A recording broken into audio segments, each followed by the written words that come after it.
Oh, shuck it duck it, ladies and gentlemen, welcome. Hope we're all having a great day today. You know, I was going to stream Genshin tonight, but turns out the D-Luke event is not actually available yet in on North American servers, so you know, sack that. Hey Stella, how's it going? So yeah, let's play some Warframe. I do actually maybe want to have a look at Brozyme's Mag Rework idea video. I've actually read through his rework, so I have a general idea of what it's about and how I feel about it, so I think it's good to at least give my thoughts on it, at least in video form potentially. We may actually watch his video, although he does spend half an hour yammering on about it, which does initially make me think, oh crap, this is probably going to be hot garbage, but you know, I'll let you know how I actually feel about it when this actually happens. Kate actually streams so I can have more time to kill before I spend. Yes, indeed. So yeah, I want to have a look at that. In the meantime, I think, well, there's not really a whole lot going on in Warframe, is there, folks? Like, that's the thing. For me, personally, like, there's a bit going on because, I am going to make, you know, actual... Who are we talking about? My volume was low. Brozyme. Or as I call it, Bruz. Bruz. Or Brazim. Yeah, Brazim. He made a video where he wanted to rework the 3 starter Warframes. Apparently this was something that DE may or may not have been asking around for, so he decided to put in his... I don't know who that is. Don't worry, it's not important. It's alright, keep it that way, exactly. It's not important. Bottom line is, he put out a video where he spent about, what was it, like 20 minutes on an Excalibur rework, half an hour on a friggin' Mag rework, and then another 20 minutes on a 20 or 15 minutes on a Vault rework, which immediately that raised red flags. It's like, wow, god damn, you want to change how much about Mag? You want to spend half an hour yammering on about Mag? I actually read through and I did record a video of my own reactions to his Mag rework on the off chance that I decided to not do it on stream, and I managed to get through it in about 10 minutes, so I don't know why it took him like half an hour. Yo, I bet Brozyme will disappoint you like he disappointed you with his Railjack video. We'll see. We'll see. I will neither confirm nor deny my level of disappointment with his Mag rework idea. Okay, so we'll just have to see. I mean, keep in mind, it is half an hour long. He spends half an hour talking about Mag and making changes to Mag. So, you know, what does that say to you? Will you pull a my disappointment is immeasurable and now my day is ruined? We'll see. We'll see. You will find out later tonight. Oh.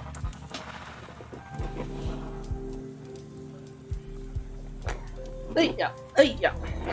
Kate, reveal how much left of the last Pringle can there is.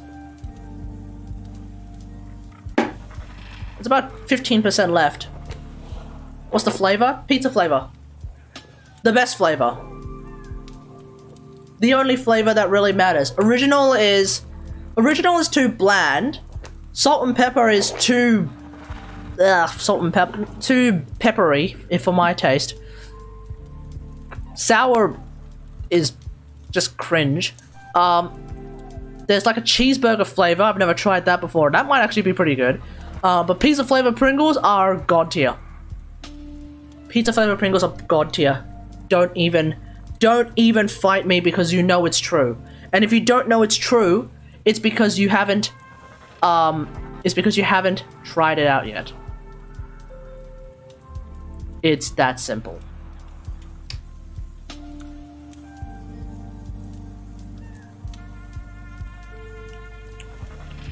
If you're gonna just discard and diss every other flavor and just stand pizza flavor, just get an actual pizza. I could, but I can't eat a pizza as a snack, PB. Whenever I want. Pizza flavor Pringles, on the other hand, yes I can. And maybe I will get a pizza. There's literally nothing stopping me from just getting a pizza. Why not? No, there is no reason. I just haven't thought of doing so.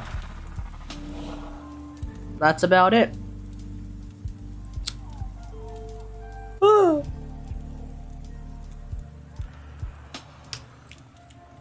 I actually got a comment from the how to avoid getting scammed video of someone seemingly defending scammers. So if you are someone who likes to scam, you could use some weight. Here's the hilarious thing, PB. Even if I were to wolf down like 3 pieces, I'd probably be still hovering around the same weight. I don't gain weight like ever. And I have a diet with the nutritional equivalent of rocket fuel, dude. So like, it's not difficult. It should not be difficult for me to be gaining weight, and yet I don't. Trust me, I have checked. I check just about every day. I wonder if there's any update on Bruz, not our Bruz, but my Bruz, fighting a cameraman.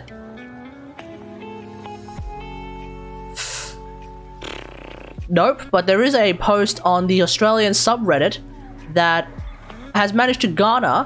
What other Bruzim is there? No, not Bruzim. I'm talking about Bruz, as in the former Deputy Premier of New South Wales, Bruz Barilaro, the koala killer in chief, almost. Second in command to the koala killer. I'm talking about that Bruz. So, yeah. Okay. There's a post here on the Australian subreddit that has 10,000 upvotes. This gonna be good. Brazzers. Yes, Bruzzers. Exactly. Hey, you Wahumi. How's it going? I don't think I've ever seen your name before, but it must be a changed name, so that must be what's going on there. Let's have a quick look at your chat log so I can get a brief idea of who you are. You've only chatted in this stream 4 times. Oh, the non-binary one who apparently cleaned their own house. I was going to say his, but that's not correct. The non-binary one who cleaned their own house and shaved their own head 2 days before. Okay, hey, how's it going? Haven't seen you around in a while. So, I have, quote, a burning hatred for Kyle and Jackie O. For those who don't know, Kyle and Jackie O is a radio show led by Kyle Sandilands and Jackie O, whatever the fucking last name is. This is just a ramble, as I need to get this off my chest. I've never been a fan of radio, it's all fucking shit, true. However, I've recently started driving for Uber Eats as a side gig and made the unfortunate mistake of turning FM radio on tonight. Not 10 minutes ago, Kyle and Jackie aired a segment where they dangled $10,000 in front of someone. That person tells a story, and the jury of 9 randoms must decide whether they're telling the truth or not. It all seems harmless, fun and games. But then they bring on the contestant, and it's a fucking mother with a dying child. I cannot even fathom how they thought this was a good idea. It was miserable to listen to. It was upsetting when the mother didn't win the money her son so desperately needed. What?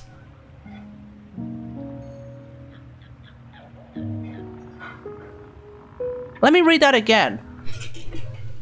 But then they bring on the contestant and it's a fucking mother with a dying child. I cannot even fathom how they thought this was a good idea. It was miserable to listen to, and it was upsetting when the mother didn't even win the money that her son so desperately needed.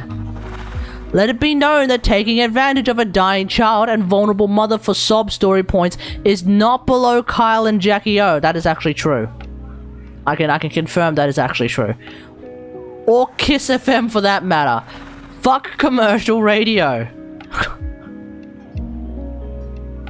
I have submitted a formal complaint to the Kiss station. I urge you all to do the same. Be good people. Okay, I don't think I should be submitting a formal complaint because I've never heard this one before. But holy shit! In 2009, Jackie O was named as the second most hated celebrity in an annual list by Zoo magazine, only surpassed by Kyle Sandilands.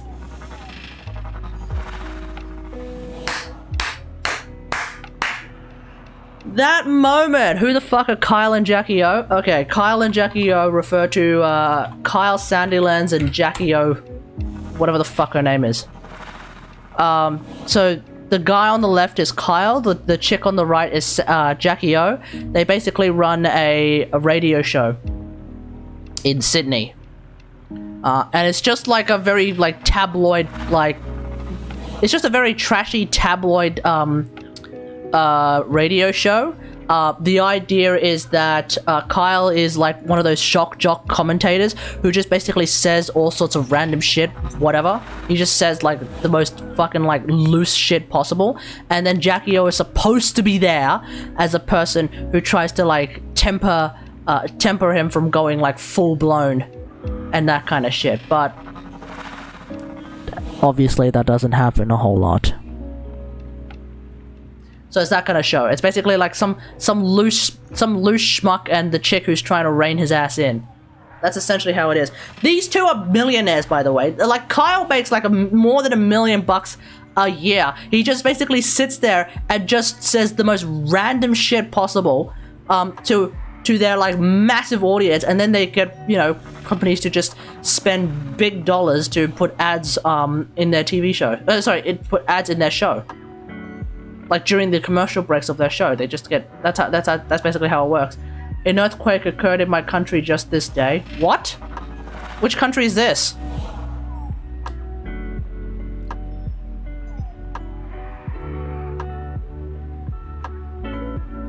Remember that one time when he forced a young teenager to admit she wasn't a virgin? Wait. Then when she tearfully said she'd been raped, Kyle immediately said, "So you're not a virgin?"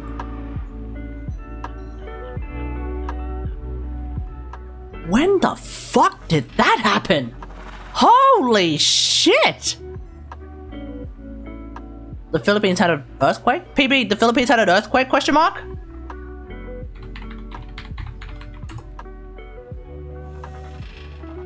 Shit. Okay, this is coming from the ABC, my ABC. Australia's ABC, Australia Broadcast Corporation. At least 4 dead and dozens injured after a 7.0 magnitude earthquake triggers landslides in northern Philippines. Okay, let's watch this video.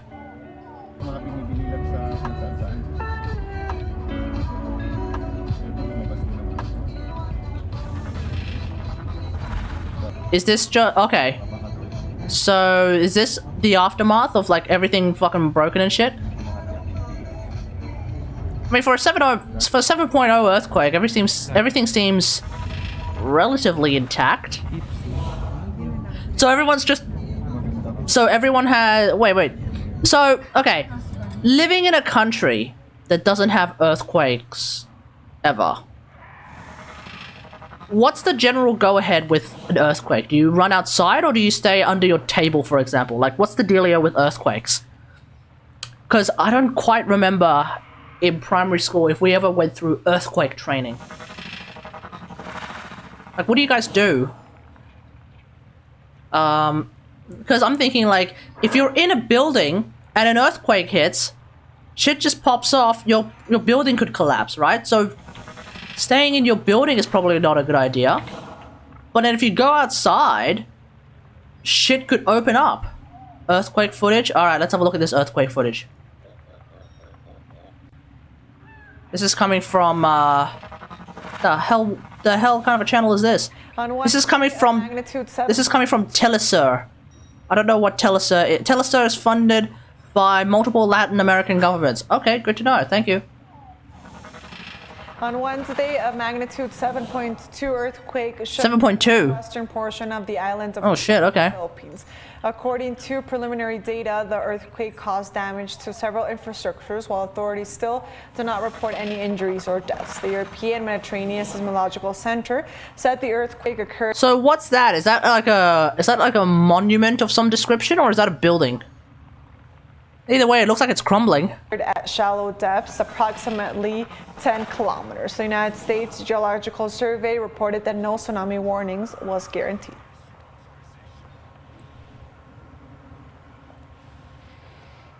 Is it gonna collapse? No. Okay. Well, okay. I'm gonna be real here. 10 kilometers. I mean, yeah, there's smoke, which is kind of, you know, terrifying. But, you know, it didn't exactly, like, fall over or collapse or anything, so it kind of looked like a whole lot of nothing. But yeah, okay, well, hopefully everyone in, well, 4 people died, so that's unfortunate, and apparently 12 people, apparently a dozen people were Injured. Dozens of people have been injured, at least 4 people killed after a 7.2 apparently magnitude earthquake in the northern Philippines set off multiple landslides and damaged buildings. Authorities say 2 people have been killed in the Benguet, I don't know if I pronounced that correctly, Benguet or potentially Benguet province. Benguet or Benguet? Benguet is 1, Benguet is 2. 1 or 2. Benguet or Benguet? One in the Abra province and a 4th person in an unspecified region. Okay. So far, 5 dozen people have been Benguet. Oh, okay. Thank you. In the Benguet region. Okay. So far, 60 people have been reported injured. Oh, God. Okay. That's brutal. Hospitals and homes were evacuated. Oh, okay. So the idea is you do actually go outside. Okay, fair enough. During the strong quake, which was centered around the mountainous areas of the Abra province. Okay. Falling cement slabs killed 1 man and injured at least 25 others. Is this one of those? Oh no, this would be a landslide, right? Oh yeah. Okay, whoever was in. Oh, okay, I'm assuming nobody was in. Well, oh no, someone was in that truck, and a boulder smashed right into the side. Construction worker was also hit by debris and killed in the mountain of La Trinidad in nearby Benguet province, where landslides and falling boulders closed roads. Okay. Yeah, PB is from the Philippines. Yes, that's correct. Yeah, okay. So that's a lot of property damage. Some human lives lost. That's very disappointing. That's very sad. Saudi sisters found dead in Sydney unit named as police called deaths unusual. What the fuck? The fuck? Anyway, yeah, glad you're okay, PB. Yeah, absolutely. Absolutely. Portions of the Bante Bell Tower in... I'm going to take a wild guess to say Ilocos Sur crumble after a magnitude 7.3. Okay, can we figure it out? Is it a 7.0 or a 7.2 or a 7.3? I mean, that's a bit of a difference right there. The difference is I grew up in the UK. Yeah, stay safe, PB. Stay safe. Because with earthquakes, there could be aftershocks, but I get the feeling that oh, actually, I don't know.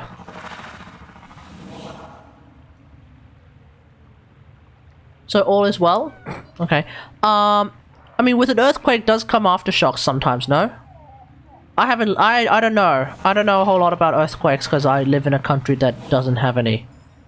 Although apparently in Sydney there was an earthquake like not too long ago, but it was like the first one in forever, so apparently it does happen, but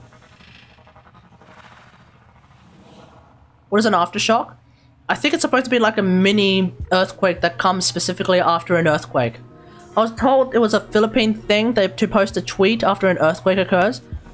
Yeah, that sounds about right, because if you think about it, like when shit pops off, you post on Twitter, and that way other people who jump on Twitter will then have the entire topic trending, and so then when they look on Twitter, if they look on Twitter, they'll know like, oh, shit's popping off.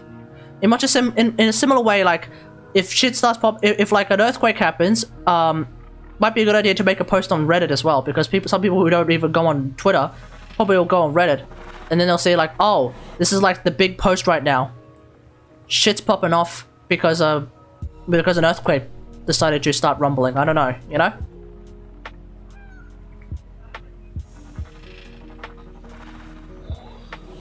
Twitter is still a shit show? Yeah, Twitter is still a shit show. That's absolutely true. There are rare occasions where Twitter is actually useful.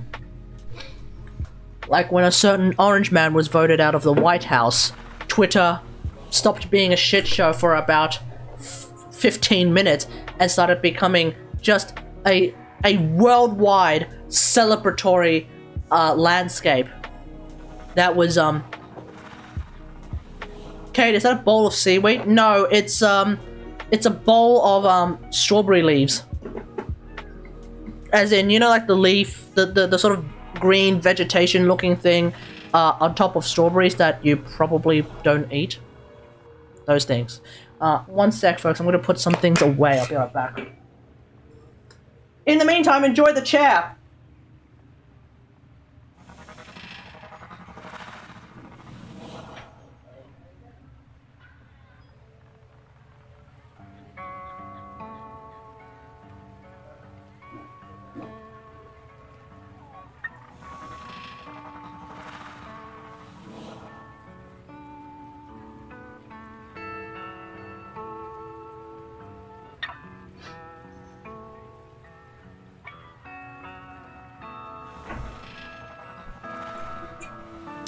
I'm gonna buy some soju. Okay, no worries. Oh, hang on.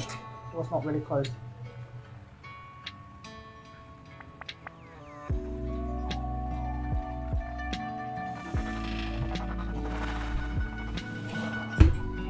I just witnessed something so tragic this morning, and what was it, PB? What was it?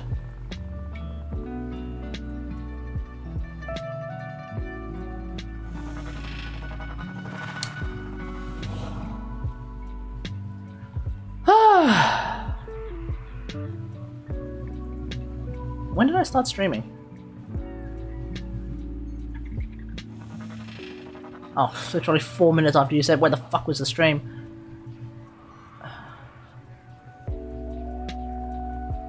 Sacrificial.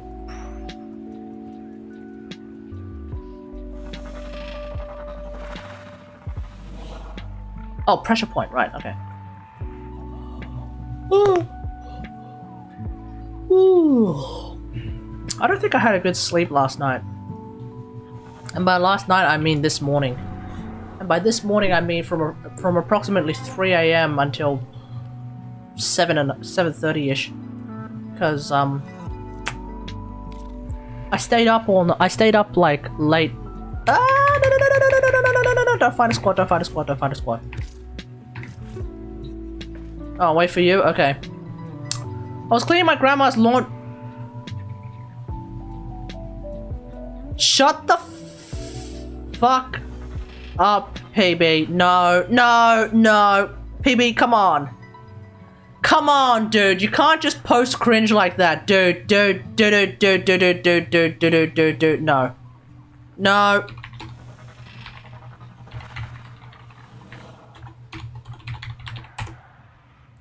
Nope. Nope. Don't post that kind of cringe, PB. God damn it. Don't post that kind of cringe, PB. Come on, dude. Come on. What the fuck was wrong? Dude. Dude. Come on. We don't want to hear about that kind of shit. We don't want to be literally that kind of shit. We don't want to explain. It wasn't any... No, no, no. Just stop. Just stop. Stop. Just move on. Move on, PB. Move on. Okay, just don't. I will teach Kate Filipino words. I think PB has actually tried to teach me Filipino words in the past. It didn't exactly work. Oh! Okay, while I wait for PB to show up... Why do I have a message in the mail? Who sent me a message? Oh, Razorback is back.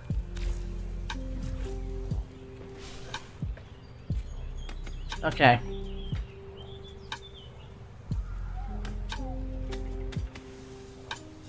I suspect I actually know what that means.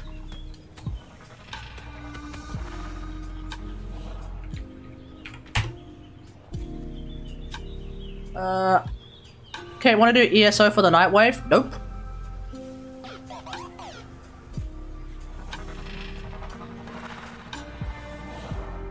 I barely try to complete the Nightwave. I just let it happen by accident. If I complete it, it's only when they announce like, oh, the next Nightwave is going to be coming soon.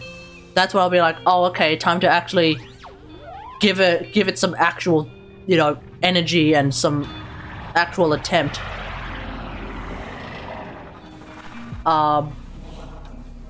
But yeah, until then, like, not gonna bother with that.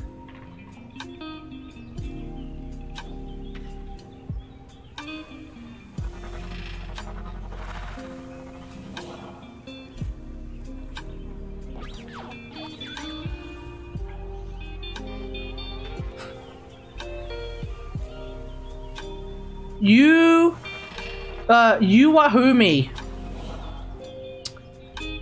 is apparently trying to teach everyone some friendly Filipino. If you wish to learn a new language, you should have a read of what Yuahuni is saying. I'm sure, since they are in fact native to or at least were born in the Philippines, I am sure that their understanding of Filipino is 100% accurate, with zero possibility of any bamboozlement or incorrect translations. I'm sure their translations are absolutely 100% correct. Yuwahumi is non-binary, PB. Fucking cancelled.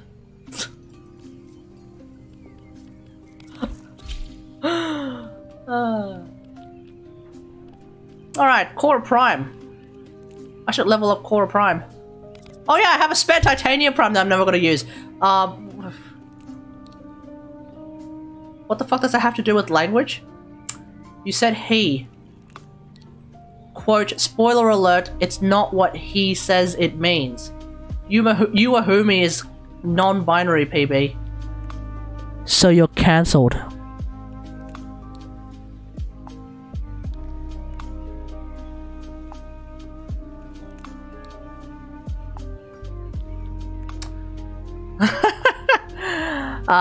Don't apologize to me.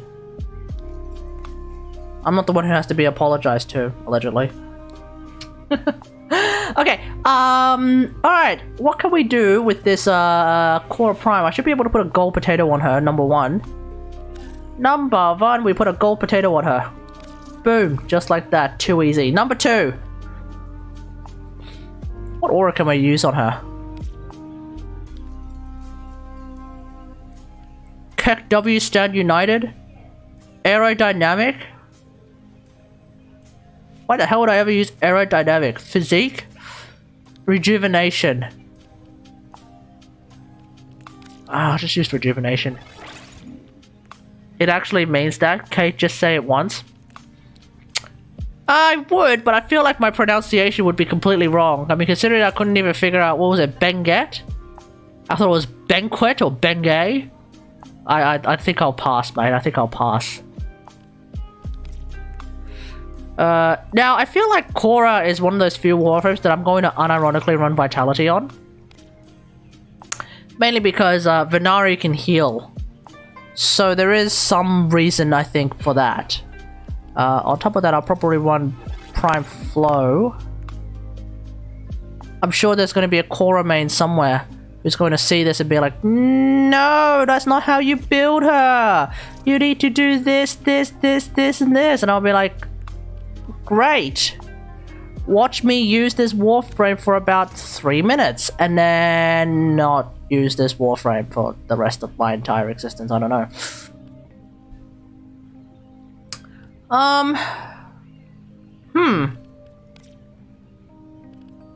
Wait, she has augments, doesn't she? Accumulating Whip Claw and Pilfering Strangledome. Oh yeah, that's right. Wait, killing enemies decreases the timer by 4 seconds. Wait, when was this a thing? Was this... Wait, killing enemies decreases the timer by 4 seconds. Did this come with the... Did this come with, like, that mass... friggin', like, augment rework?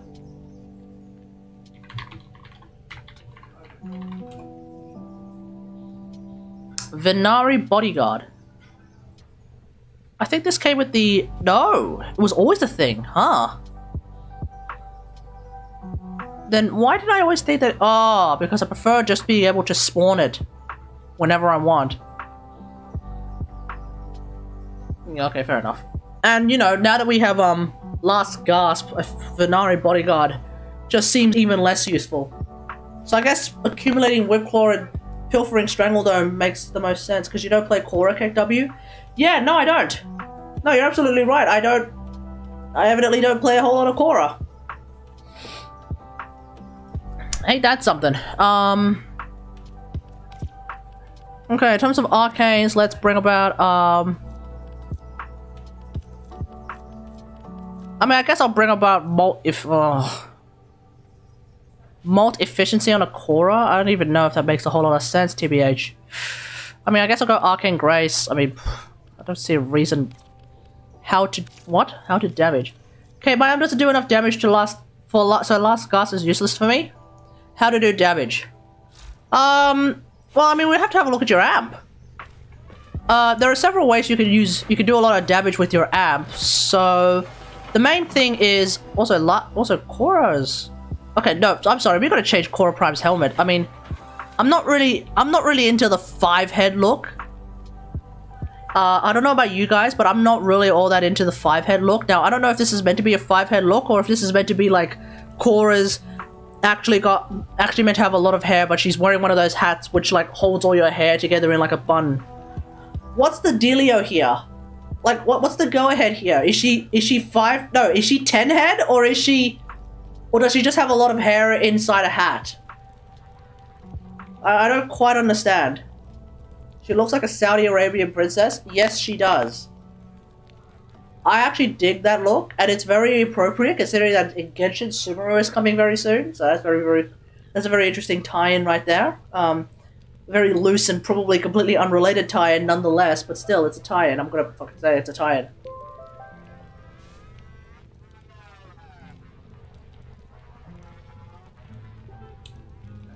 But on the other hand, the back of her head really makes her not even 4 head, not even 5 head, 10 head. Such a massive brain. So I'm gonna swap that helmet. Now apparently, she does have a secondary alternative Prime helmet, which I could potentially try out. Oh, that doesn't fit. Oh, that doesn't fit either. I mean, that's not too bad. Oh, what the fuck is this? Okay.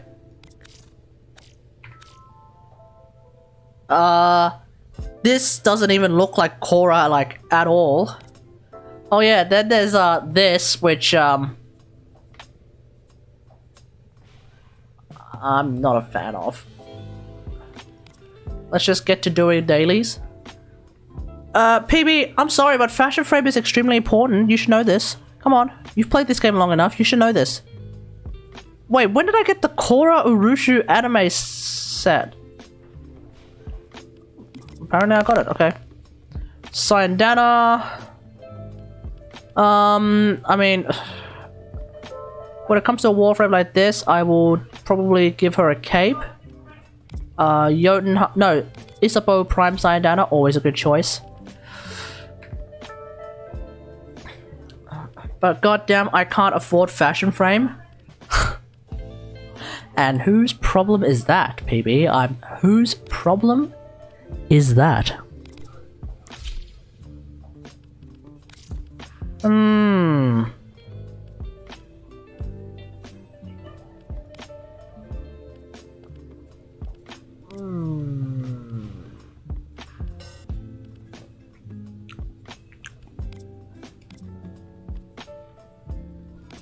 Acanthus, I guess I'll run.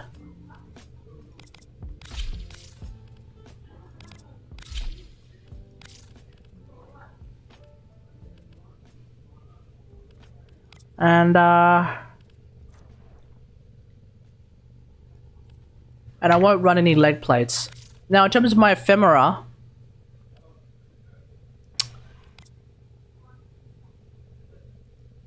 I think that actually looks pretty good on Korra. Yeah.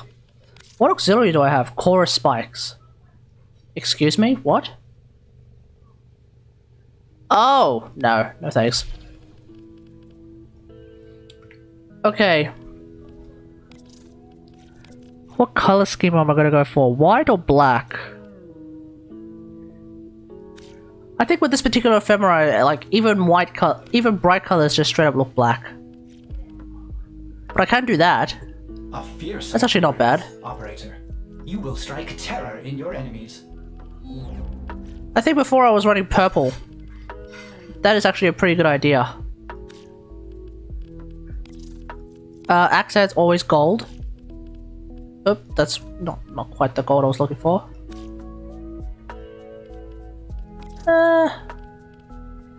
Okay, accent's always gold. Always gold. Emissive always green and teal. Energy color, let's go for a green energy color.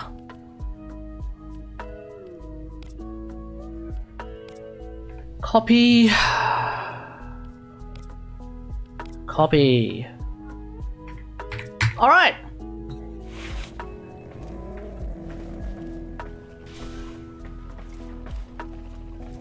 I don't really want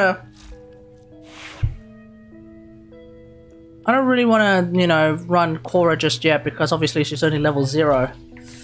Which is going to be a bit of a meme trying to go up against Steel Path enemies as per usual. So we'll just run Mag. Okay, do you have some exotic extra Cora relics that you didn't have to open during last stream? Yeah, I do. Why? Do you want them? Well, I have them.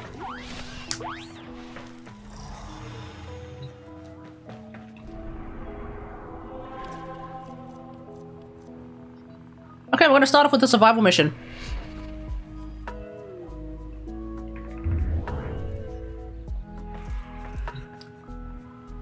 Ooh.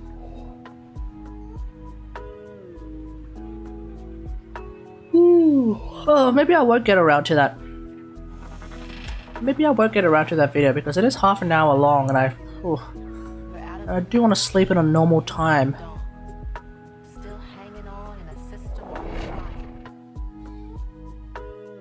Can I have like one of each and I'll pay 5 plat each? No, you cannot have one of each. Unfortunately, PB, and this is something I can't really do anything about, you can't have one of each.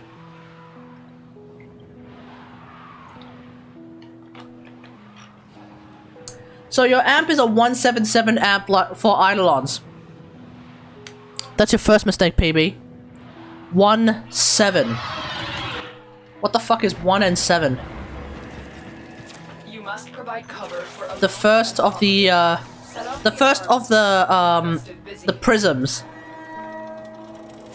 I don't know if I've ever used it. being released into the area. Hold on. But if I did and I'm not using it right now, it must have not been that impressive.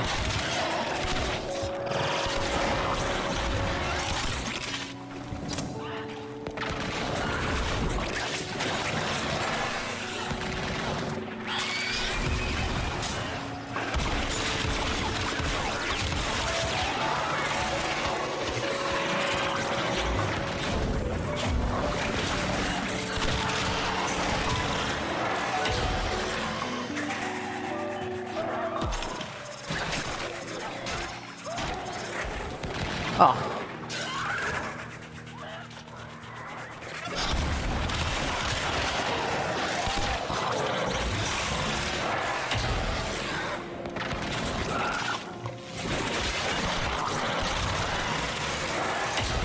Raplac Prism. Right. I'm pretty sure I've used it before. So, well, there's your first mistake. Life support. If you're hoping to like make an amp that does a lot of damage, I don't think Raplac Prism is going to be the way to go. But perhaps it is. I don't know. Using the pure crit brace is fine, except what you might find, as if you watch this stream, PB, is that void status effect on certain weapons, in particular certain scaffolds, very, very useful. Will buy you more time.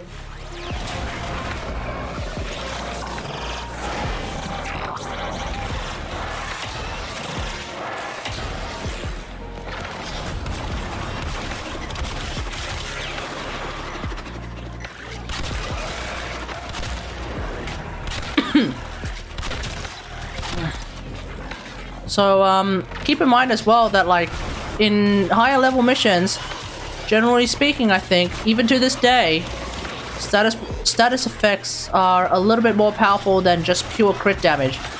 Now, of course, this is coming from someone who is using a Paris Prime, in such a manner that there are no status effects, almost.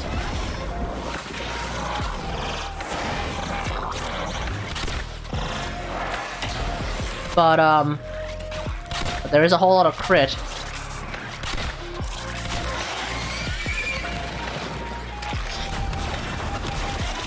Get ready for a capsule.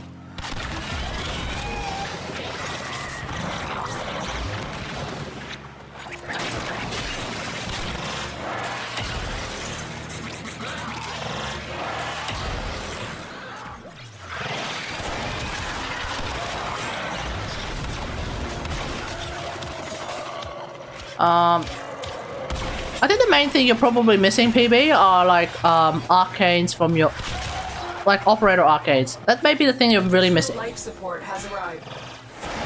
If you're really struggling, I'll reveal what it actually means. Okay, go ahead.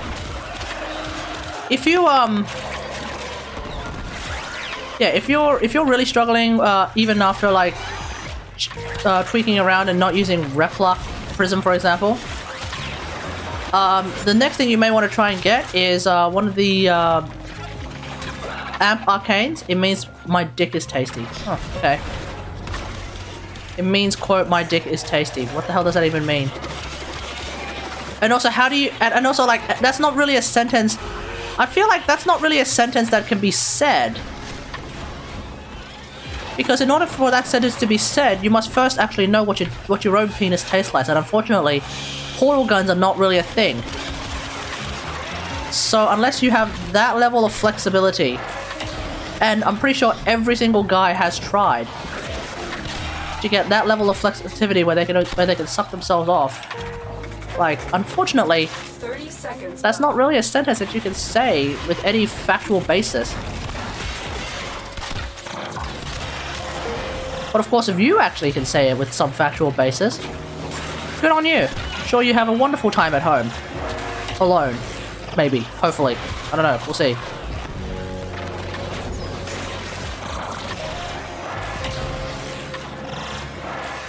Life support activated. Another life support capsule is now available.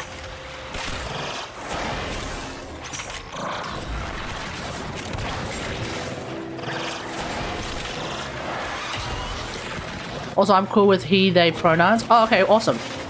Looks like you're off the hook, PB. Looks like you're off the hook.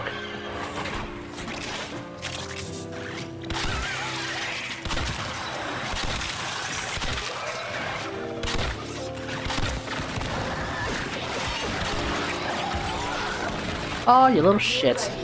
Go to extraction.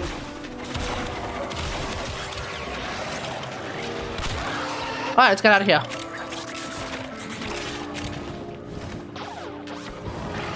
I feel like, maybe when Last Gasp happens in co-op missions, there should be like a little thing that says like, Kategari is performing Last Gasp. That way, people will know that you are in fact trying to kill 3 enemies, and so then they won't steal the kills for you. Or rather, they won't steal your kills from you. Because there's nothing more rage-inducing than the idea of you running around as your operator trying to land 3 kills, and then meanwhile some schmuck with the boom and zoom meta just runs in, wipes the entire room, and then pisses off. Doesn't even revive you, the bastard, right? And then you're left holding the bag, thinking like, well crap, I was going to actually revive myself with Last Gasp, but now I can't really do it, can I? GigaChat one-shot what? GigaChat one-shot Atlas versus Virgin Bubble Mag.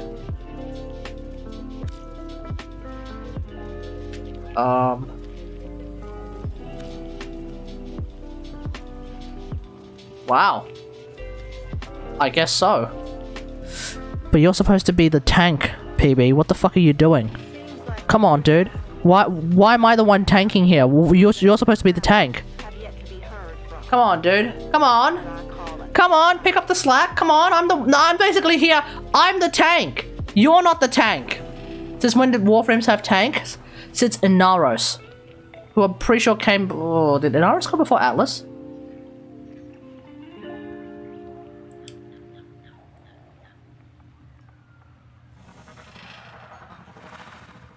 Or did Atlas come before Inaros? Atlas came with, Atlas came with a Jordis theorem and shenanigans.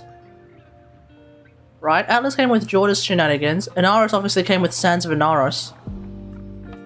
I don't remember when Sands of Inaros came. Inaros came about in update 18.5. Atlas came in update 17.5. Since Atlas, dude. What the fuck is Jordis? What the fuck is Jordis theory? You just combine Limbo theorem and Jordis precept. That's exactly what that is, PB. Come on, keep up. Jorda's theorem is when you do the limbo theorem and then you move on immediately to playing Jorda's precept. Ground radiation is a riot. No, not Jorda's precept. Jorda's thingamajig. The quest. Wait, hold on. No, sorry, yeah, Jorda's precept. That's right, because the raid is actually called Jorda's verdict.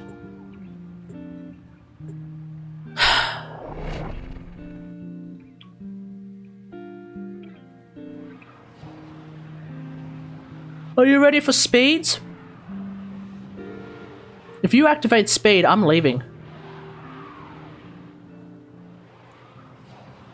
If you activate speed in my vicinity even once, I'm leaving. But you're not playing Titania. I don't care. I don't care. You activate speed in my vicinity even once, I'm leaving. So don't even think about it, PB. Don't even think about it. All warriors death.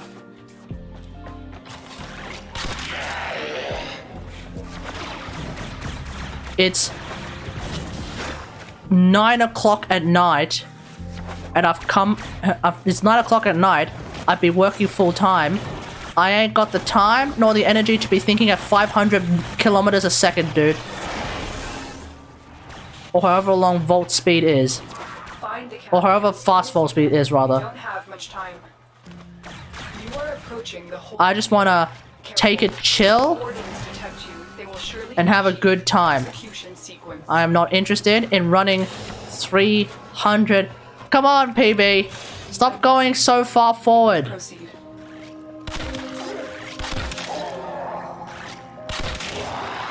Nobody is impressed with your speed. We're not even the reverse flash, dude. Relax. But you know what is actually interesting and more impressive? Killing all of the wardens. Search each one for the hostage. Now that's interesting.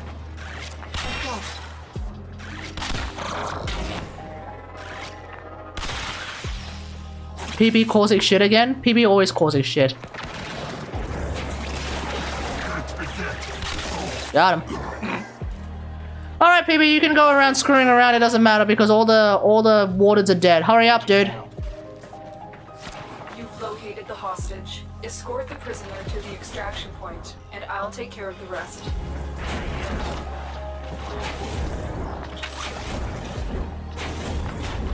Give me a weapon and I'll watch your back. That moment when you were nearly beaten by a friggin' operator. Tenno.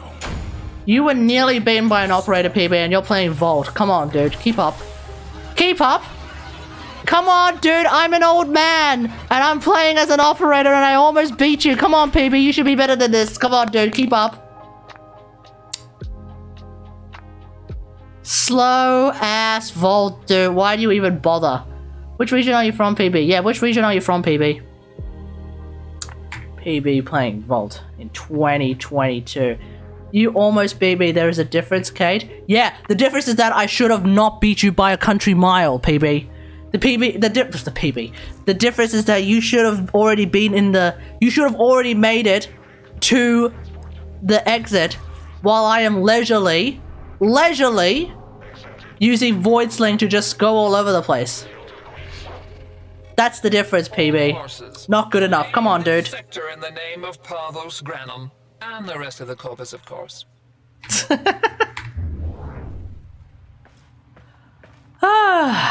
Oh, before we begin, I should probably swap over to my cat. You know, I'm currently going the speed of lights in 20 FPS, so technically I'm more faster. And yet, I nearly beat you, PB. That's an indictment on you.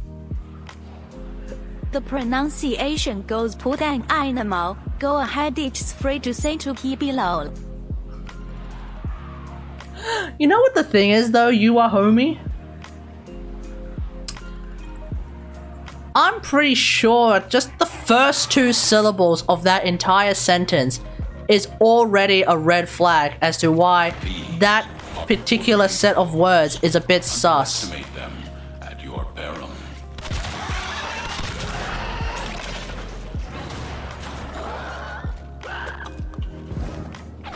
Come on, PB, why am I ahead of you? I'm leisurely taking a stroll here, dude. Why am I ahead of you? You found a target. Capture them quickly before they escape. You may have been the fastest to get to him, but in the end, I'm the one who ended up having to kill him. Come on, dude. Mission. The captive has Rubber banded. Alright. Alright, I'm taking a very leisurely stroll now. Fuck this. Lay low and it should go away, or amp up the fight to draw it out.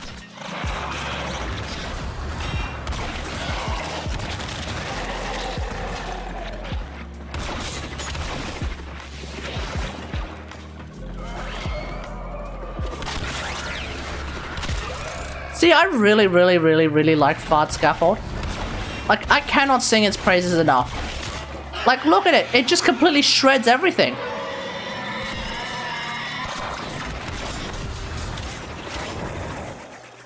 It just shreds everything, man. And it literally just shreds everything. Okay, where's the Juggernaut? Didn't the Juggernaut show up? Wait, where is the Juggernaut?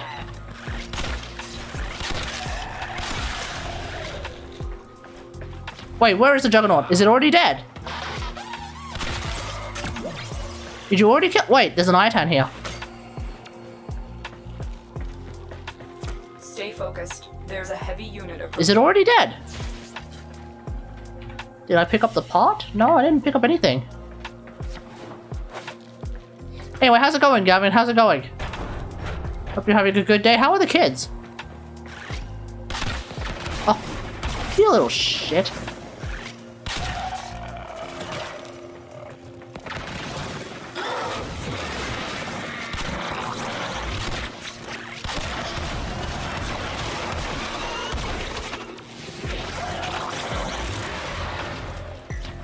Oh, there he is.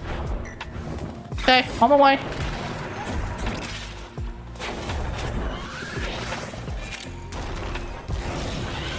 Alright. When I fight a Juggernaut, it's actually not myself who fights the Juggernaut.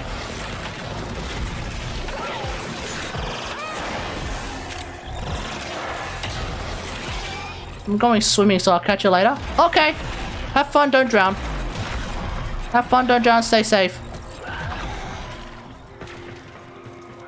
What the? Where did he go this time? Oh, there he is.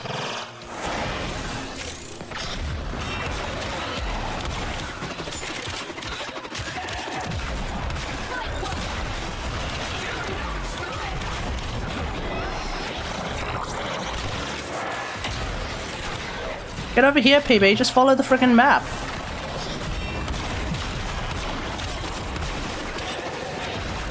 How do you even use this? Oh, that's better. The hell was that? Also, thing's dead. Fine. I'll use these blasphemous medicines now and repent later. I should remember to melee after I use Immersion's Dissipate. Stay focused. There's a heavy unit approaching. Okay, PB, how the hell did I end up in the extract before you did? That's embarrassing. You're playing Vault. How did that happen? Fine. I'll use these blasphemous medicines now and repent later.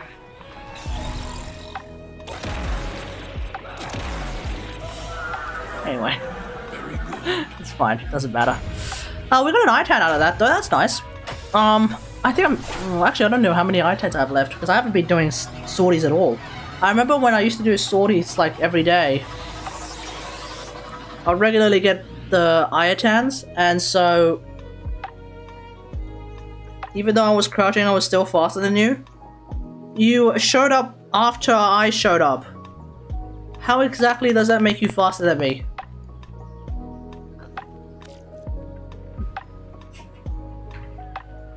I'm not seeing. You see, PB. The logic doesn't flow. Farmer sick moves. What moves? Nobody could see what you were doing, PB.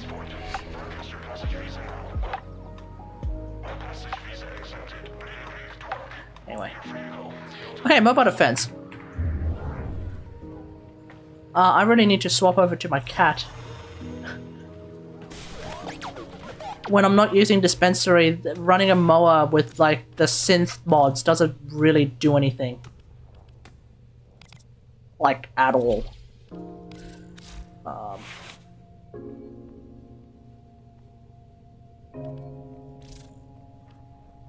There we go, yeah.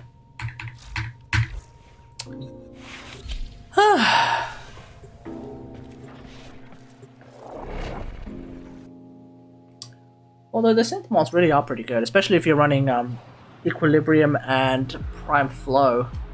They are actually pretty good. Ooh. Maybe I should run Equilibrium Prime Flow. Ooh, hang on. Maybe I should, maybe I should run Equilibrium Prime Flow and then put like synth mods on Venari Prime. Venari Prime is the thing, right? These foes deserve Yeah, it's Venari Prime. Honor them with quick deaths, and I with your victory. Yeah, Venari might end up getting more Informer than Cora herself. That would be hilarious. How do I play Nidus again? Get stacks and then become more tanky than Naros. Here is a terminal.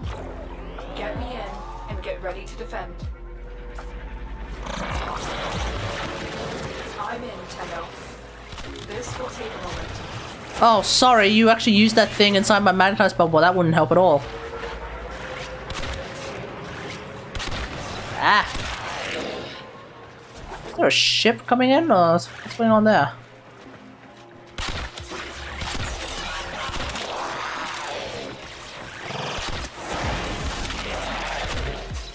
Oi, oi, oi, oi, oi.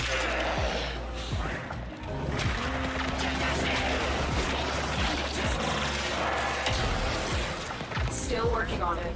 Continue to defend.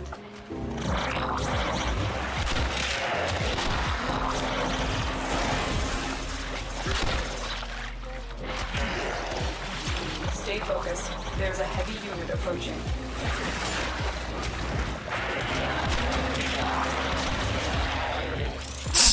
What's going on, man? That moment when we crowd control them so much that not only are they crowd controlled, they are now literally moving around in 5 frames a second. Like a freaking early 90s video game. Keep moving. This will only get more difficult. The early 90s phenomenon Get to a right there. terminal and prepare for enemy resistance. We've got robots inbound. Terminal spotted. Upload me and prepare to defend. Oh yeah.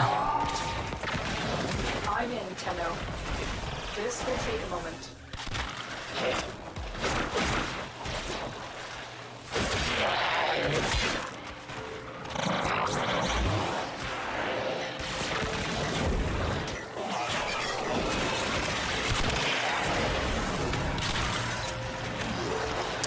Oh yeah, don't forget, no, not don't forget, so Comic-Con was apparently, a thing recently, and,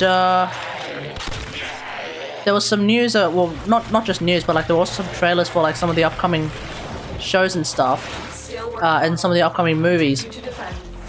Apparently, what the dealio is with, the DC stuff, the DCEU stuff, the DC film stuff, is that like, Superman is apparently not going to be part of the Black Adam movie at all, which is a bit shit. And like I know people like Angry Joe are pretty pissed about it, but I myself am actually pretty annoyed about it myself as well, because I'm gonna say this: I think Henry Cavill did a really good job as Superman. Even in like some movies that people don't like a whole lot about, like you know, like Batman v Superman and the not Zack Snyder Justice League. You know, We are finished here. Move on. I still think he was a very well played Superman. And of course, you know, I actually like Batman v Superman. I don't know about anyone else. Oh, the Martha thing was a bit much, but aside from that, the real, you know, deep dive sort of, or at least the beginning of a deep dive into like the geopolitical ramifications of someone like Superman actually existing on our planet. I think that was very interesting. Obviously, it wouldn't be all that interesting if you were only interested in watching people beat ass, which is basically where Act 3 comes in. But Act 1 and 2, Batman v Superman, I thought it was actually pretty compelling.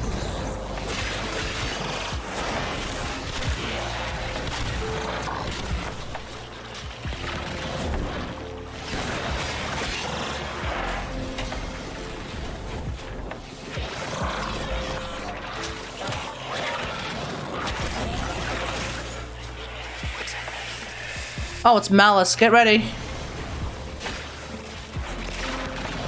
Still working on it. Continue to defend.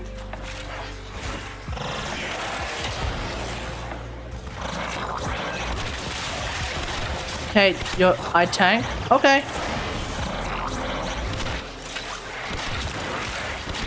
And I'll just one-shot him.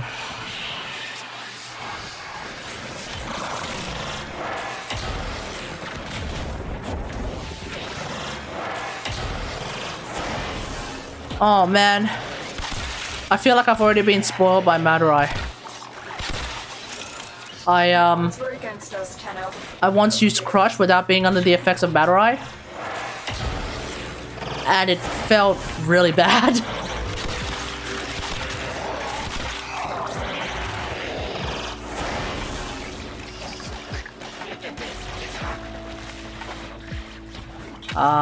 Yeah. I don't think I'll ever be able to use Mag without Madurai ever again. Which is fine because, you know, I'm such a Madurai main anyway.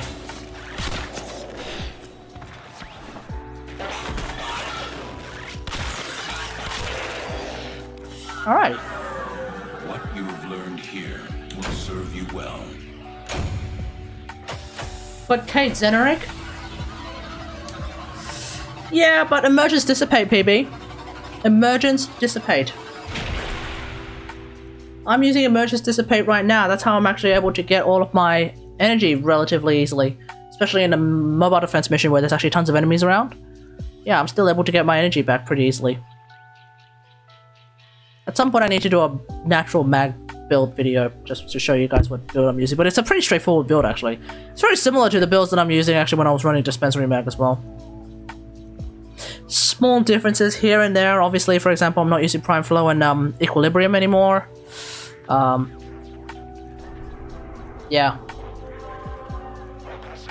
Alright, last one! It's a mobile defense. Too easy.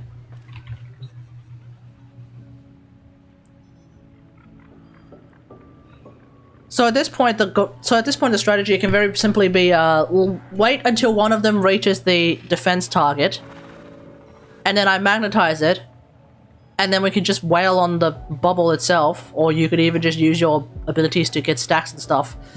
And then when the bubble explodes, everything in the room blows up, and then we rinse and repeat. Simple.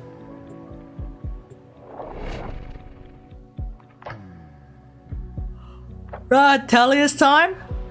Wait. Oh, god damn it, I didn't see your message. If you said you were going to bring Rahatelius, I would have swapped over to friggin' Nadorok. Because Nadorok with, because Nadorok and, Volban, pretty good. Your enemies, like, who'd have thought? Fierce. Use all that you have learned.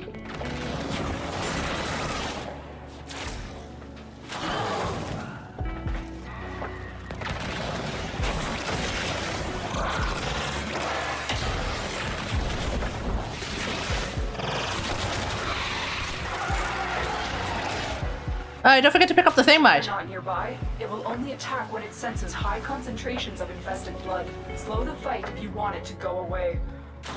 We have got to find a terminal. Proceed and prepare. Do I need to take the Rahatelius? I'm in, Tenno. This will take a moment. Here is a terminal. Get me in and get ready to defend.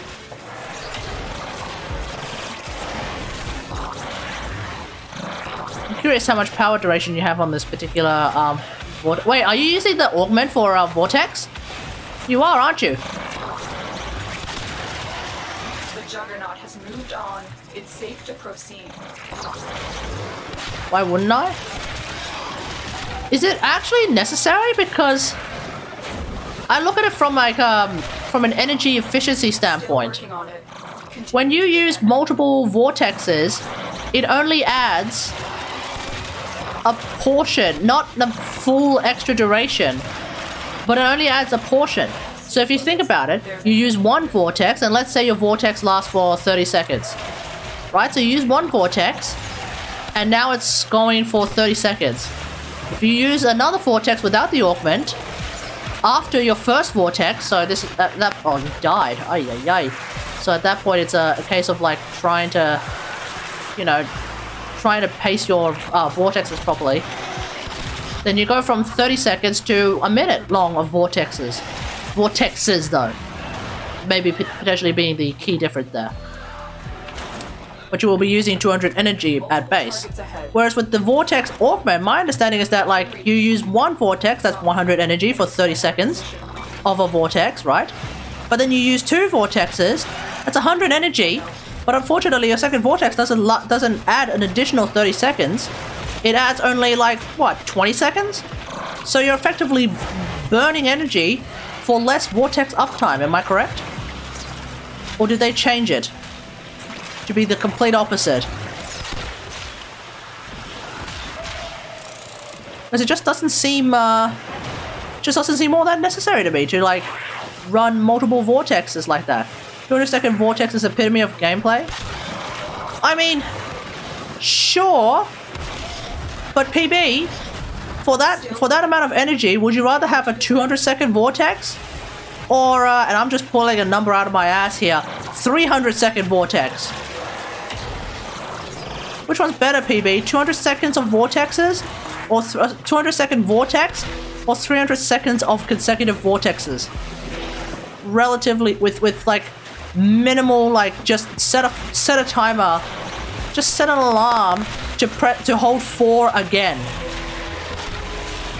We're not talking about like, oh, if you want to make a vortex, you must first like answer the riddles 3 and like solve pi for like, or rather like express pi to the nearest 15th digit. We're not saying that. It's just hold down 4 again. Not even hold down and then release. It's just hold down 4. That's it. But apparently, if you use the augment, my understanding is that you're basically saying I am willing to burn a lot of energy for essentially nothing. For essentially no additional gain whatsoever.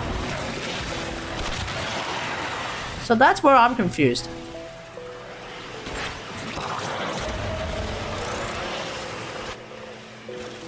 Who the hell taught you to throw these vortexes, man? They're all over the place.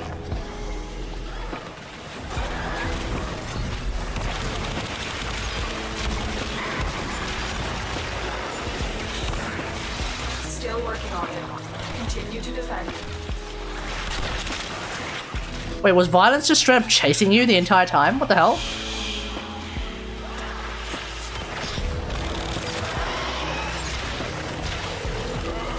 Oh yeah. Stay focused. There's a heavy unit approaching.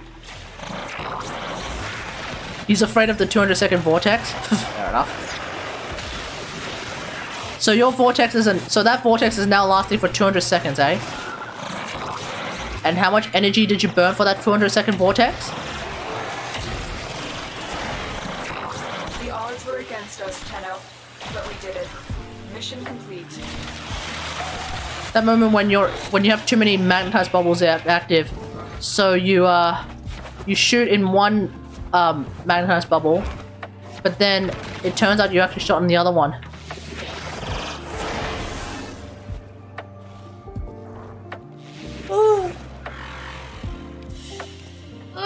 It is done, Tenno. I feel like coffee.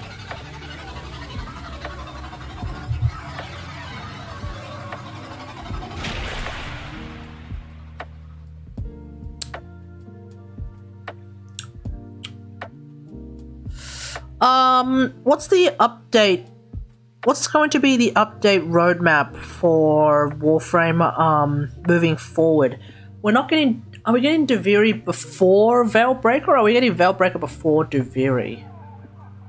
I wanted to say we're getting Veilbreaker before Duviri. There's an update roadmap? Well, not really. No, not really. I'm just thinking, like, what's going to come first? Is Veilbreaker going to come before Duviri? Because Veilbreaker also looks pretty cool. You know? It's like, oh, cool, we get to play as, Carl, also known as Clem 2.0, the one who actually speaks good, proper, the one who actually speaks sentences good sometimes. And then there's also, like, supposedly this new, sort of pseudo, maybe endgame, four-man extra level tier sortie, which involves the Archons. I'm pretty excited to try that out. If it's actually something that's genuinely difficult and is actually tough enough to handle 4 players who are probably kitted out to the max, then congratulations to you. You finally created some form of an endgame. Goddamn. Operator. Plot twist, we get Soulframe before both of these Warframe updates? Highly unlikely. Background radiation. Highly unlikely, okay? But not impossible. It's not out of the question, but I'm going to say it's highly unlikely. Okay, people, we're going to go into Selkie, which is Grenadier Survival, and I'm mainly doing this just to level up my Cora Prime. I don't need you to kill anything. If you want to kill something, go ahead, but I don't really need you to kill anything. In fact, actually, it would be better if you don't kill anything. I'm going to let my Railjack crewman, Ongluth, just blow everything up. So, I'm gonna get my shit that needs leveling too. Well, there we go. Yeah, there we go. Actually, do I have other things that need leveling? I'm sure I have something else that needs leveling as well. Trumna.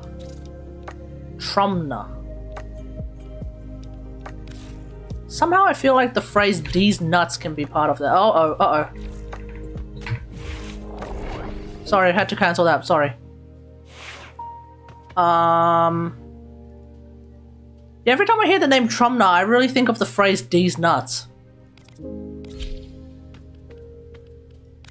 And I don't know why. Like, I don't have, like, anything particularly clever. I don't have, like, any real clever way to, like, tie those two concepts together. Tie those two words, or rather that word and that sentence together, and that phrase together. I have nothing really. It's so random. 2 uncanny levels. Yeah, it probably is, but, like, maybe it's just the fact that it's like a consonant followed by an N. A consonant followed by a sound that starts with N. Because, like, you know, D's nuts. D is a consonant followed by an N sound. Nuts. You know? Maybe that's it. I don't know. I mean, I could just be going, no, not N word, N sound. N sound, PB, N sound. Which also happens to be a word, fair enough, but mainly N sound. Where's Link Health? Oh, here we are. Okay. Ooh, can I put Prime Animal Instinct? Yes, I can.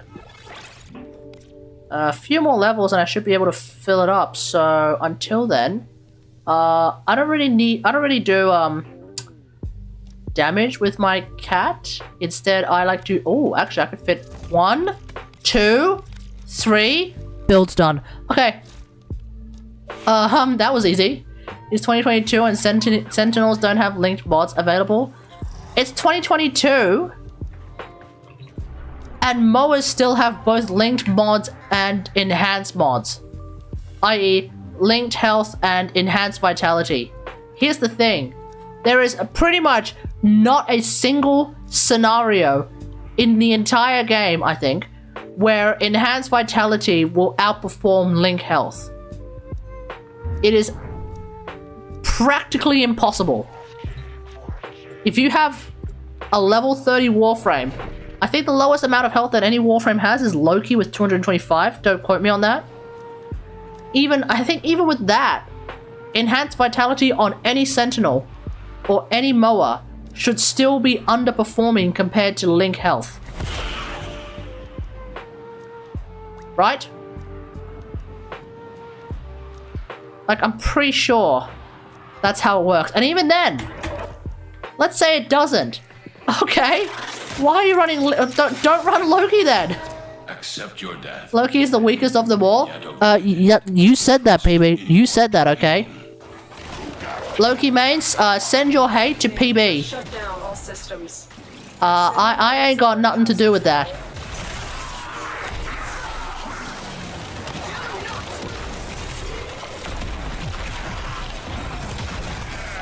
Thank you.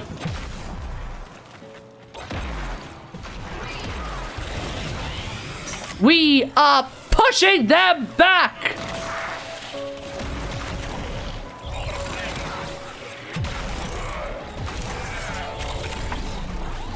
I don't play boom and zoom, chat. I play let the crewman boom and just run around. There's no real zoom in this particular meta.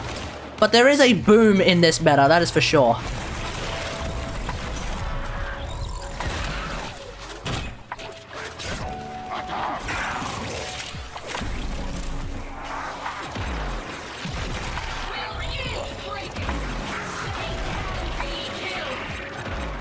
Their will is breaking! Get ready for a capsule. I'm surprised I haven't died yet. I'm on like 300 health. How do you even use this? Let's camp like the losers do. No. If we camp, there's a good to fair chance that my crewman will just stop doing anything. So we're going to just keep running around. Now this is a good spot to just hang out in. Because I don't really care like where they are. Because my crewman is just going to keep popping off anyway. Capsule to the area. Activating it will buy you more time. Actually, let me mark my crewman so that I know where she is. God damn it! God damn it! Thank you. Onglos, there you are. How do you even use this? Oh, that's better.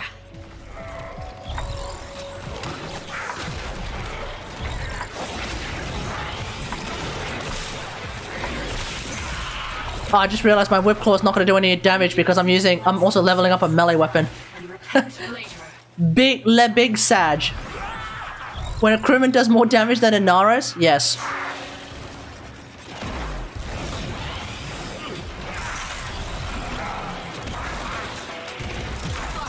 I'll use these blasphemous medicines now and repent later.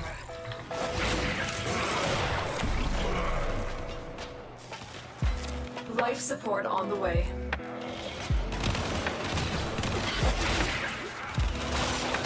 How do you even use this?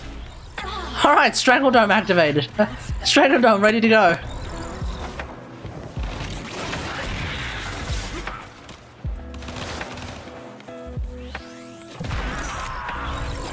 But I'm not really using Strangle Dome for the purposes of actually Strangle Dome. I am just... Oh. Another life support capsule. Onglos, please don't kill everything yet.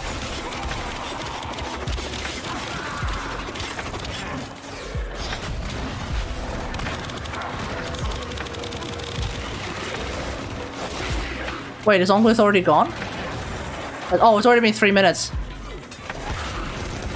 Okay, now we just basically have to stay alive for like as long as possible. With my completely unleveled weapons, more or less unleveled Cora Prime. Venari strips armor, I guess, but aside from that, oh, I can use my operator. Sorry, it was AFK. Oh my god, why are you AFK, PB?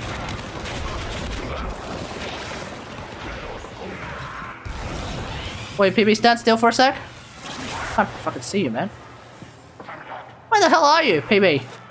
Oh, there you are. I'll get Venari to like heal you.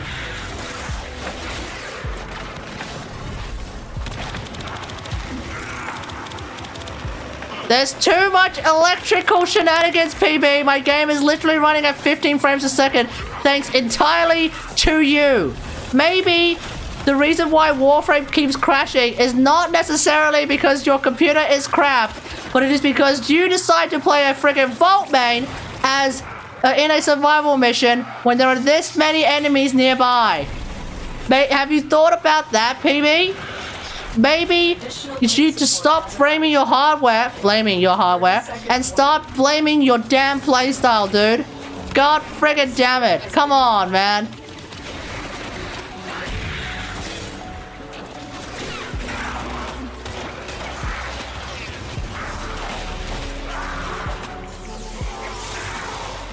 I literally cannot tell what the hell's going on. The raid is off to a successful start. It is functionally friggin' impossible sometimes to see what is happening on my screen.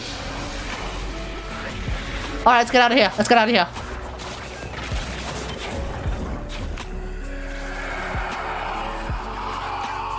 So the idea is that now that my Warframe has in fact at least leveled up to use all of her abilities, I can then at least begin phase 2 of the Warframe leveling process, which is to go back to Sanctuary Onslaught.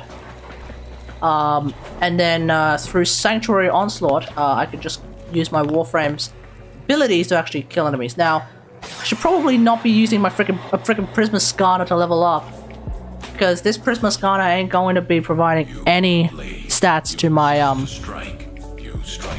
to my core prime at all. We are at level 16 already. That was pretty quick. That was in fact pretty quick.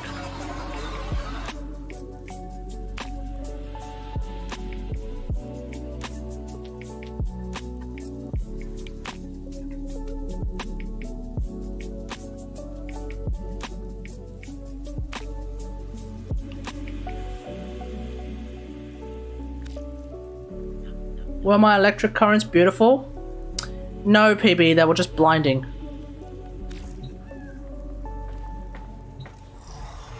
They were blinding in a 15 frame a second type way. It was hard to appreciate them when my eyes were literally bleeding. So, what weapon do I use as a stat stick? I'm pretty sure there is a specific weapon that I actually use as a stat stick for my core prime. But I cannot for the life of me remember what it was. Oh, Pangolin Sword! Not Pangolin Sword Prime either, just Pangolin Sword regular. That's what I use. That's right. So, Pangolin Sword with, Well put together, operator. a stat stick that looks a little bit like this with melee damage, heat damage, And make the a look. bunch of crit chance. I'm running, Radiation Toxin for some reason. I don't know why I'm doing that. That seems a bit weird. Sack Steel, obviously. Organ Shatter. True Punishment. The fuck? Okay. Volcanic Edge. Why? I should probably run it. I should probably run a. No, there's my crit damage mod. Okay, that's fine.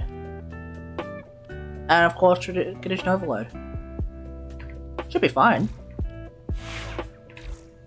Yeah, should be fine. I don't know why I'm running True Punishment. Probably because it's 7 drain and I have no real other way of I have no real additional sort of idea, I guess. Oh crap. Comrade Instinct, hey man, how's it going? Actually, I wonder. Actually, no. I bet you it's just faster for us to just continue the Selkie run again. That's good, Comrade Instinct. Do you remember the old war, operator? Ordis seems to have misplaced those memories.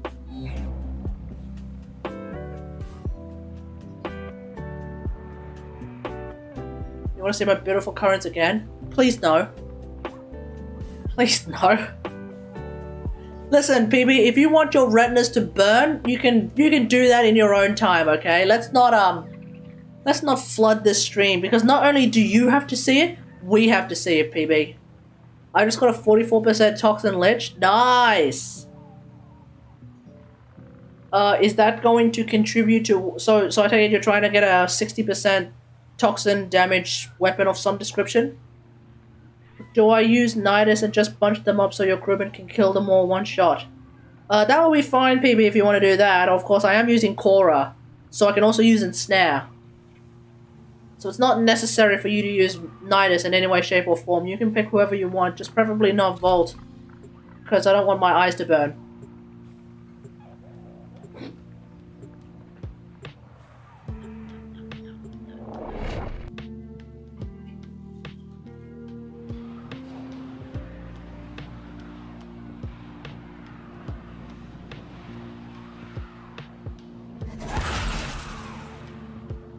You got beef with us Vault mates? I ain't got beef with you. I have no issue with Vault mains. But Vault mains have an issue with me because they're trying to cope with the fact that they're more or less irrelevant in Eidolon hunts these days. Because of how ridiculously powerful Matarai is. They have just shut down all I merely just say, I don't need you to bring Vault. If you don't want to bring Vault, you can bring whoever you want in an Eidolon hunt. But it is the Vault main who will then see that and think, no, you have to bring Vault, because Vault is still meta. Except the thing is, Vault probably hasn't been meta in Eidolon hunts for about a few months.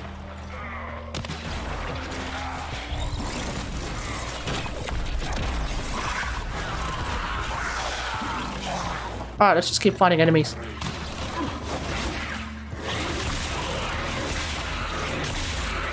But Vault is still meta though. Is he though? The only thing I need is a help. To kill the sister? Are you on PC, Combat Instinct? I don't remember. I think if memory serves you are.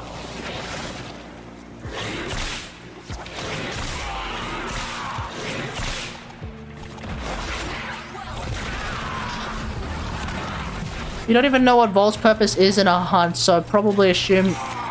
Okay, what is Volt's purpose in an Eidolon hunt, PB? Since you appear to be also knowing about Eidolon hunts, despite the fact that you haven't done an Eidolon hunt in, what, 2-3 years? Oh, thanks for the, I would like to know how to play Volt properly in Steel Path. I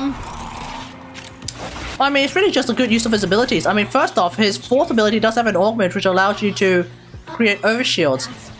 Or more importantly, you are in fact able to... What the? Oh no, she's still around. Or more importantly, you are able to create shields with Vault. Which basically means that, in a similar way to how Mag is functionally invulnerable, or functionally unkillable so long as you have energy with, in Steel Path missions, in a hunt, because there's literally no enemies. We're talking about Steel Path, PB. We're talking about Steel Path. I'm trying to answer Caesar's question. I'm on PC, and it's not a sister, it's Kuvalich. Oh, okay, wonderful. We can help you with that. Sure, we'll help you with that. But yeah. So, like, the Overshield augment, I think it's called Capacitance. Yeah, that's pretty useful to stay alive. But keep in mind, unlike Mag, where you can just press 3 to get a shield gate back. With Volt, you have to use the augment and then press 4 in order to get the shield gate back. Now, granted, with Mag, you could also use Crush and therefore press 4 and get the augment back and get your shields back. So you know, it's kind of a similar calculus. So in terms of surviving, that's how that works. TV Flacco being a freaking AI sec.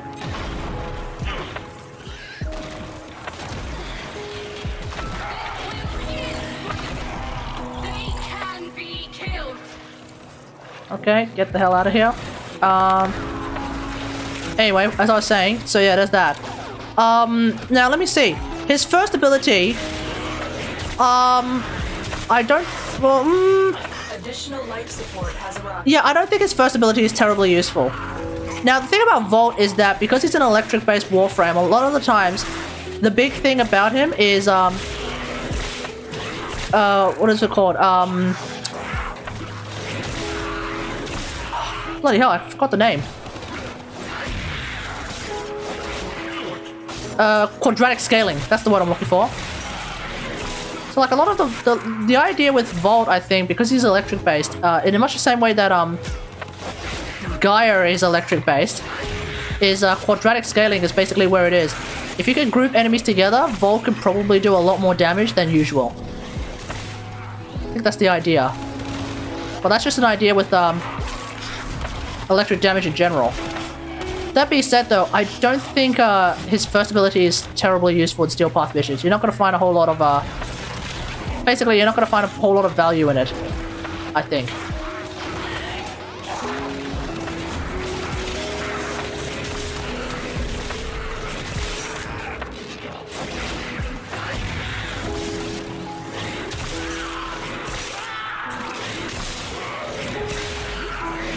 Whip it! Whip it! Whip it! Whip it! Whip it! No need to heal me, mate. No need to heal me.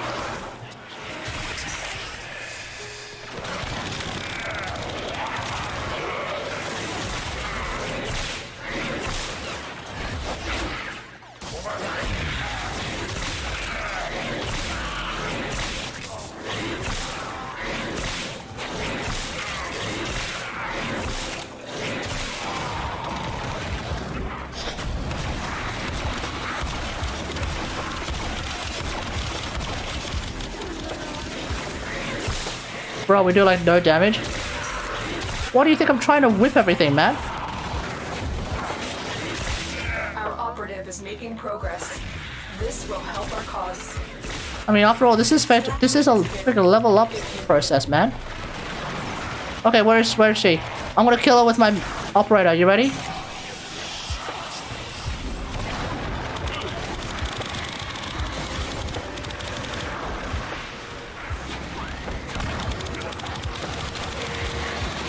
God damn it!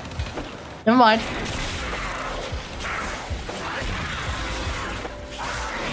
Yeah, Clamora is really, really strong. Okay, never mind. I just kept whipping her. Just keep whipping these bitches to shape. Oh, it probably would have helped if I was able to sick Venari on her.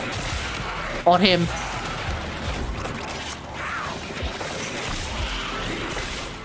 I'm done leveling up.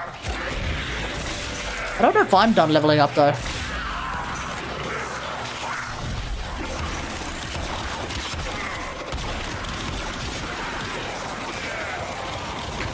Let me check.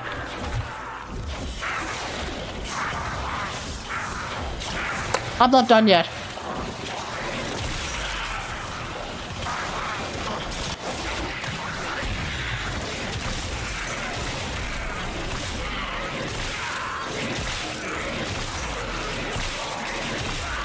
Okay, I need Augment to see if it helps. What happened? I'll subsume with Gaia's ball. Oh yeah, that's a good idea actually. Yeah, actually that's a really good idea. Yeah. Give that a go. Vault with Gaia, with the Gaia ball. Yeah, see if that works. Yeah, that's actually unironically a good idea.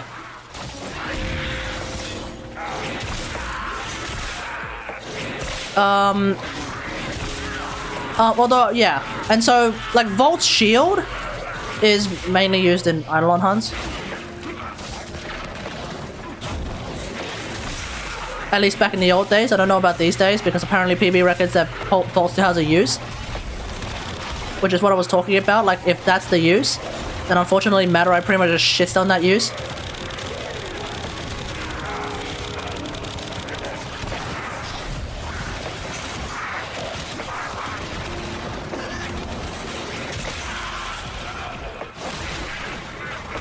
It's for maximizing damage, Kate.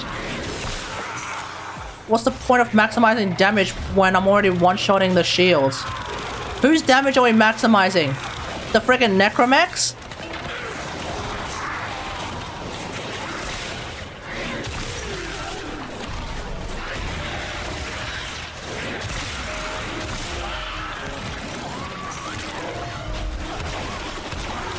I kinda use this shield like a frost globe. Fair enough.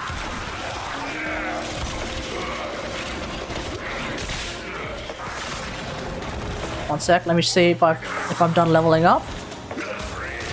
Yep, I'm done. Let's go.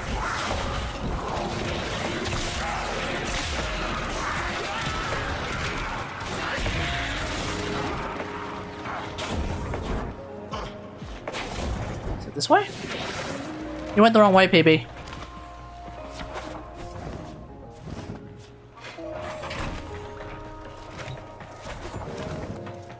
What did you say? Also, Vault is innately electric, so which means we can save a mod slot for something else.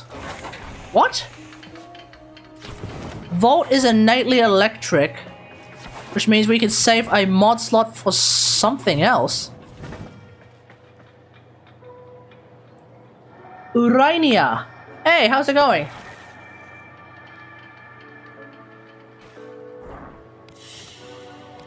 Your will was Vault is only innately electric if you're using the shock augment, shock infusion, or whatever the bloody hell it's called. Then you're innately electric. Not much. Getting back into Warframe. Hell yeah, dude. Hell yeah. You know, apparently Voice Critical was someone who used to play Warframe. Took, I'm assuming, a huge break, and then came back during TennoCon to play Warframe for a bit, and I'm going to assume he's back on another break, because I don't think he's usually someone who plays a whole lot of Warframe anyway. But apparently a lot of people were like, whoa, it's really cool that Charlie's actually playing Warframe again after however bloody long. Yeah, he had like 4K plat, and he's MR20, so he's not like one of those sponsored streamers who plays Warframe for about half an hour and then doesn't touch the game again for another 3 years. Skill up. But like, yeah, the dude's MR20, so at least he's played the game enough to know what's going on. Would be cool if Volt had added innate electric damage to melee weapons. Wait, does Shock Infusion not work on melee weapons? It doesn't. Wait, what? Really? Smite Infusion. I want to say works on melee weapons, but I could be very wrong.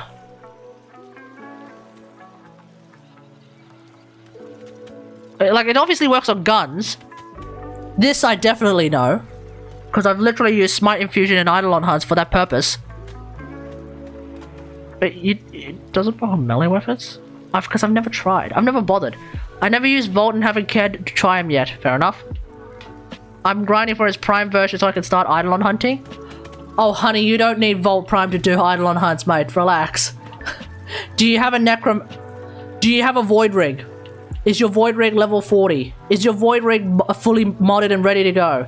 Do you have an Aquabex with your Void Rig? Of course you do. Is your Aquabex fully modded and ready to go? Do you have Matarai? Do you have a decent amp? If you answered yes to any of those questions, oh honey, you do not need Volt to start Eidolon hunting, trust me.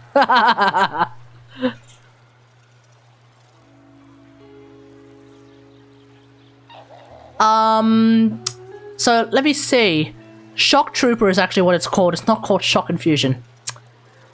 Shock Trooper temporarily grants the caster and nearby allies additional electricity damage to all attacks. Let me repeat that. All attacks. So that... let's have a look here. Notes. This is from the Warframe wiki, which I'm just straight up reading right now. Yeah, Kate's right. As long as you can do damage to both Eidolon shields and Eidolon itself, you're basically good to go. Yeah, pretty much. You really don't need... You don't necessarily need Volt. If you want to use Volt, go ahead. But you don't need Volt. Damage bonus is affected by power strength. Duh. Duration affected by duration. Duh. Rage affected by rage. Duh. Adds electricity damage to weapon attacks. Just straight up weapon attacks. But if you want to min-max your hunts like a possible 5x3 or 6x3, then yes, Volt is a requirement. Okay.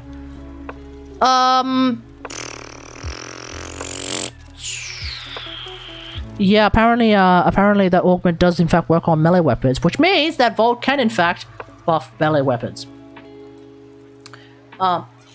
So we have like Frost can do it, Volt can do it, Oberon can do it, of course Saren can do it. Mag, ironically enough, doesn't have Magnetized Infusion, which I think would be... I feel like Mag having Magnetized Infusion could have been actually a bit hilarious, if you ask me. Like, it would have been interesting if the pool augment... Inaros can't do shit. What are you talking about? Eidolon hunting. Oh, okay. I was about to say, like, what the hell kind of Inaros are you running that can actually, like, buff his own bloody weapons? No, he can't. You have to go through the helmet in order to do that. Excellent. Unairu doesn't remove Eidolon armor. No, it does not. By extension, it also doesn't remove, Void Angel armor either, so that's a bit sad. So yeah, that's essentially what you've got available.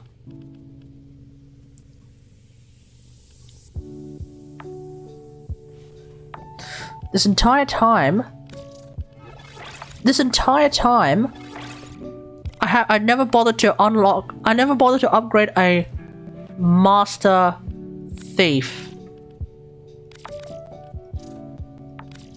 No, you use Sarpa or the other Gunblade. Oh, yeah, the, fuck me, what the hell is it called? Yeah, I know what you're talking about. The Grenier looking one that isn't... Actually, yeah, the Grenier looking one. Yeah. Nobody gives a shit about Master Thief mod. Yeah, I know.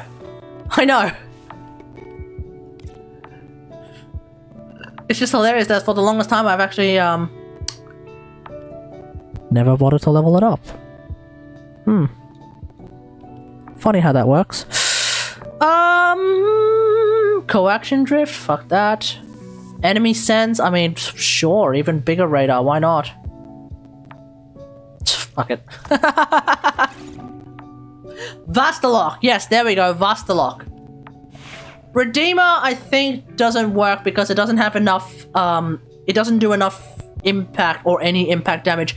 Like, the thing about Vastalok, I think the idea is that, like, the stance doesn't bring about innate impact damage, but the Vastalok and the Sarpa have a special effect where it will do impact damage on the shooting part of it, which is why you want to use Vastalok or Sarpa allegedly.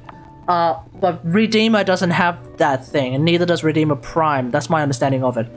Bottom line is, you use Vastalok, you can basically do the shooting of the thing. I use the Maya on Korra. Nice. Stat thief purposes, right? I actually just... I half the time don't even give a shit about my stat stick shenanigans. I actually just use Grand Prime because I don't care. Because I'm a stud and I don't care. Like, in fact, I barely use my whip anyway. I'm actually one of the few Korra primes. I'm actually one of the few Korra mains. Few Korra players. Players! Not main, players. Barely uses Whipclaw anyway. I just don't care. I don't care. Okay. What the hell is that? What the hell? Yo, DE. Apparently when I swap to Korra Prime, everyone gets a Whipclaw? No? Hang on. What? Wait, what's happening? Why does everyone suddenly have a Whipclaw? Is that like a special hidden effect of having Korra Prime? Every one of your articulars just suddenly gets a Whipclaw? WTF. Yeah, what the hell is this?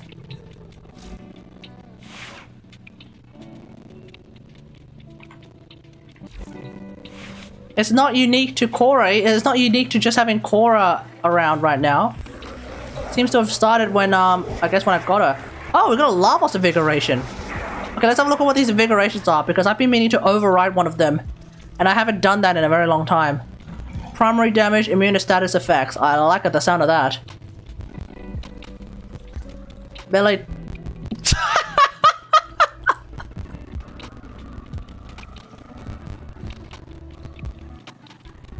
Wait. No. No. I don't believe you. If memory serves, Harrow's fourth ability also affects melee weapons. Yes. You are. Wait, what melee weapon am I even using right now? Primordial Jade Wing Spear? Why am I using that? You are Harrow. You should be using the Gatekeeper's Truth. Mark Pro 23. Hey, how's it going? Hope you're having a great day. We're gonna use the Gatekeeper's. We're gonna use the Gatekeeper's the Gatekeeper's Truth. Sheesh, I'm just seeing Pro's collection. You are looking at the collection of Warframes from someone who has been playing this game for 9 years. Yep. I am one of those veterans. What's up? That being said though, I am very low on things for the Helminth with regards to biotics. I am always very low on these things, so I need to go and get... I should probably have an entire stream dedicated specifically to the farming of these things at some point. 7k circuits? God damn! Am I actually low on circuits too? Sheesh! Ay ay ay! Anyway. Play this game for 2 years, but when I play when there's events only? Oh, okay, well there we go. Time to bring up that playtime, my dude. Time to bring up that playtime. We haven't had an event per se in a while.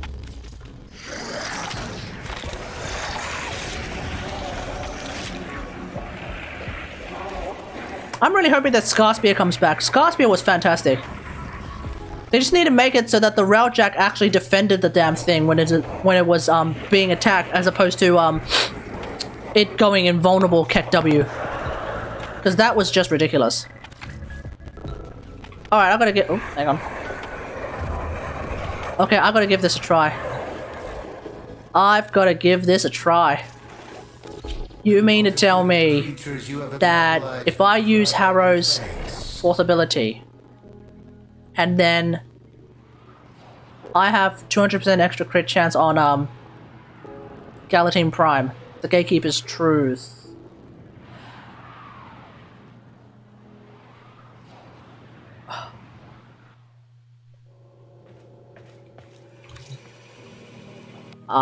I could end up doing a lot.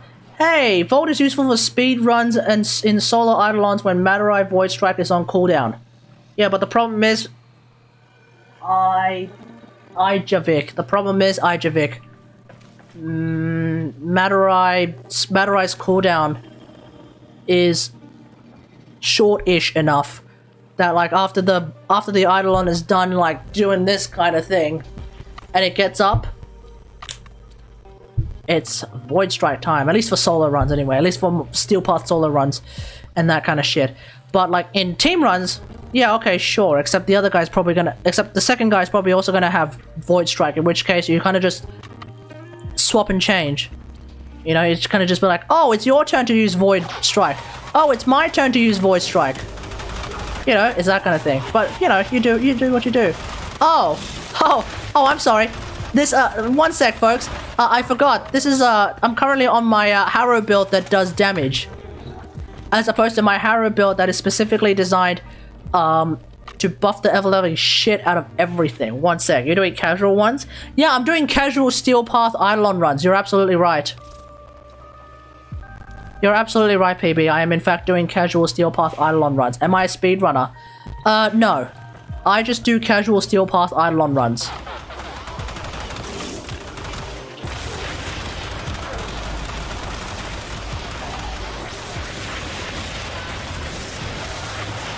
Alright, who's ready for 400% crit chance freaking... Well, not necessarily 400% crit chance, but who's ready for potentially 400% crit chance? Oh. Wow, that was very hyped for nothing.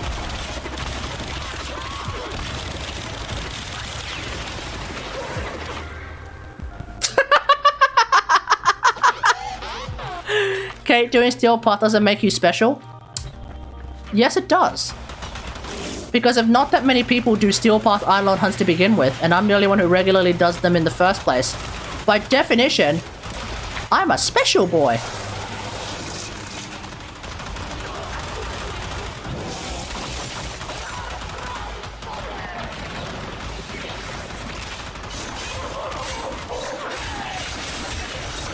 Oh, there we go. There's the hit.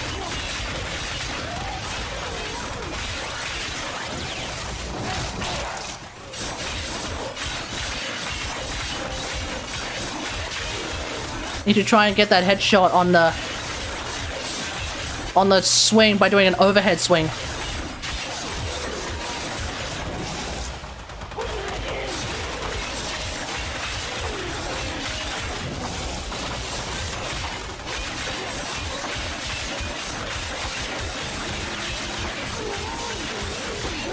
Okay, I think it's already over.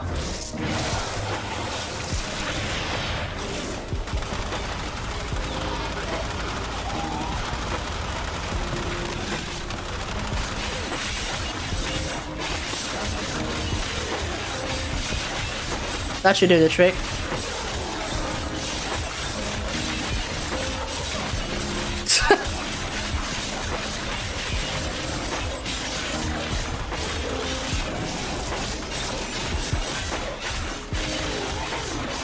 Okay, I don't really know how to feel about this.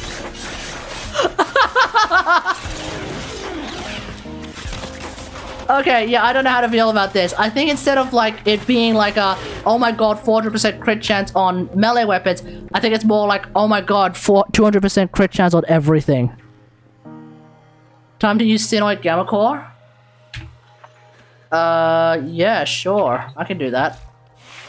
I actually like the Sinoid Gamma Core. You're talking to one of like 3 people, I think, in the entire Warframe community who actually likes Sinoid Gamma Core. It is in some way, shape, or form.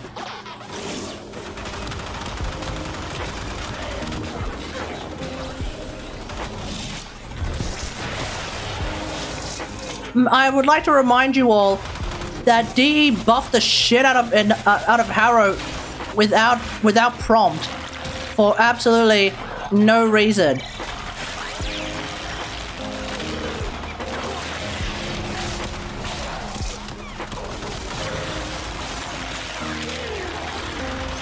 Nobody asked to be able to do this. I don't think there is a single player in the universe who thought, you know what? I think Arrow needs a buff.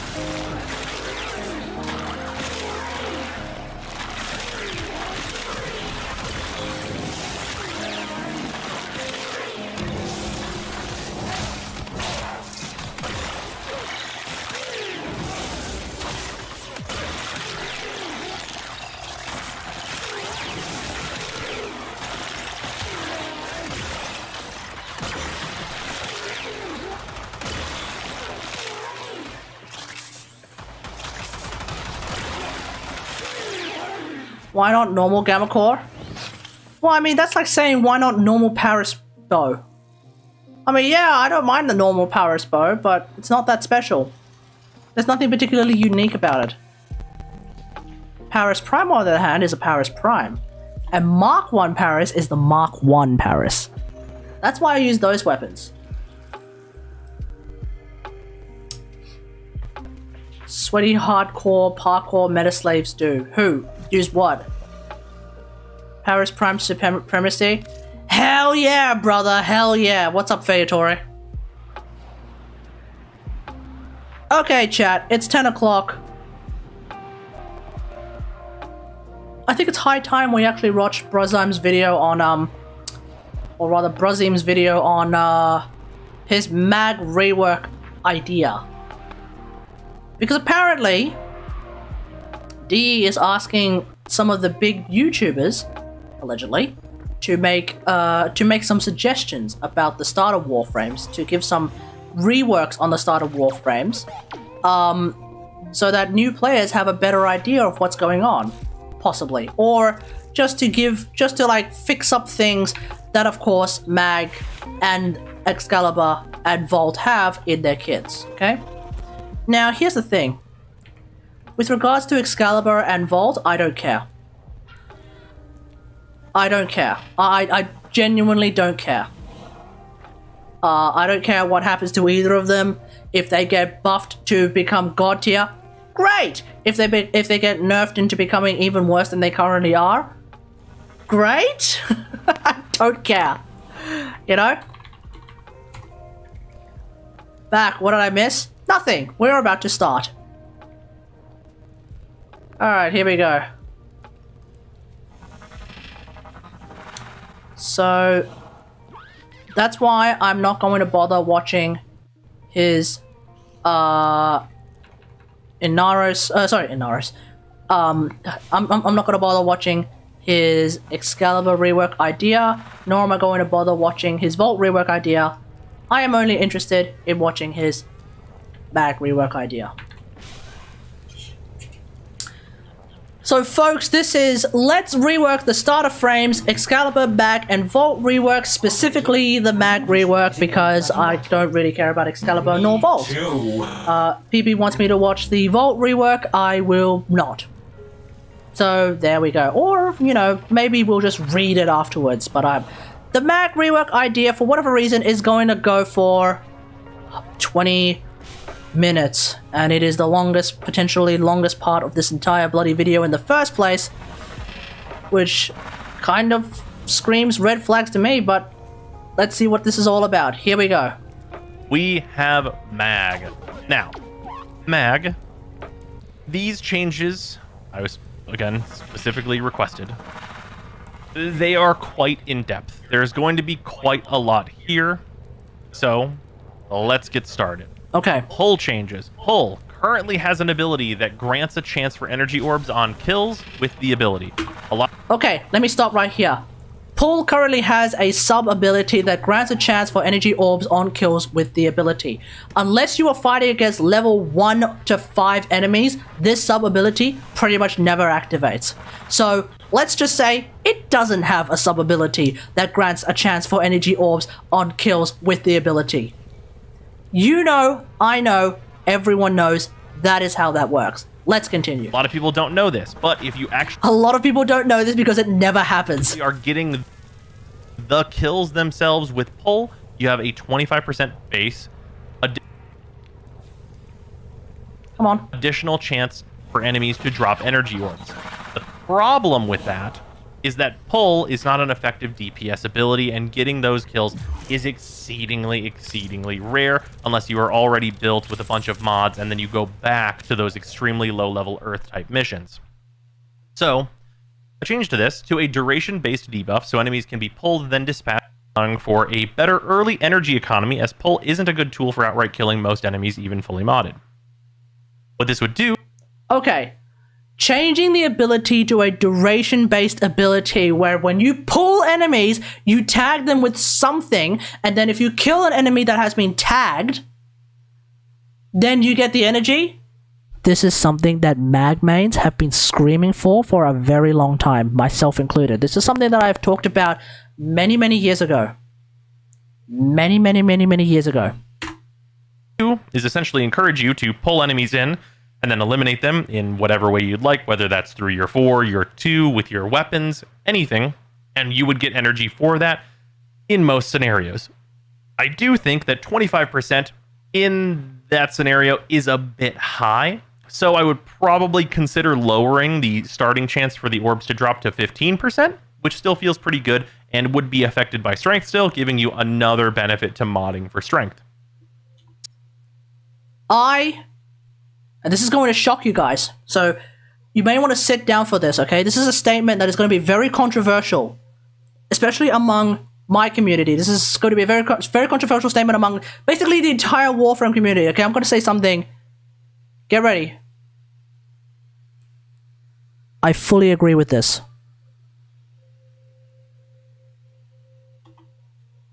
So that, I think, could be very positive, even if you're looking at just, say...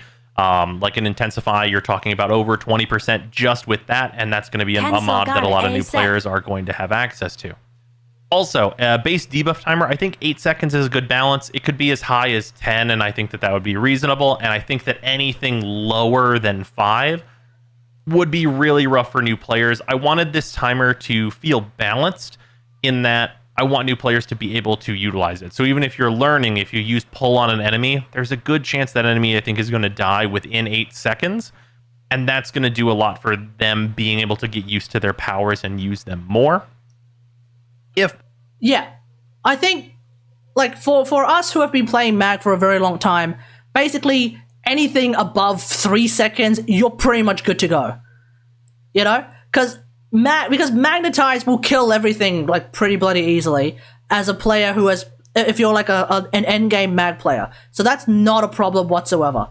But, like, for a new player, where your abilities are still leveling up and your weapons are obviously leveling up and all of that stuff, 8 seconds is probably fine. I feel like it might be a bit on the high side, but 8 seconds is probably fine, folks. Yeah. Ultimately, I think the main thing with this particular set of changes that Brozyme is suggesting is to eliminate the possibility that when you use pull, thinking, oh, I'm supposed to be able to get energy from this, and then you don't. And you're like, are you kidding me?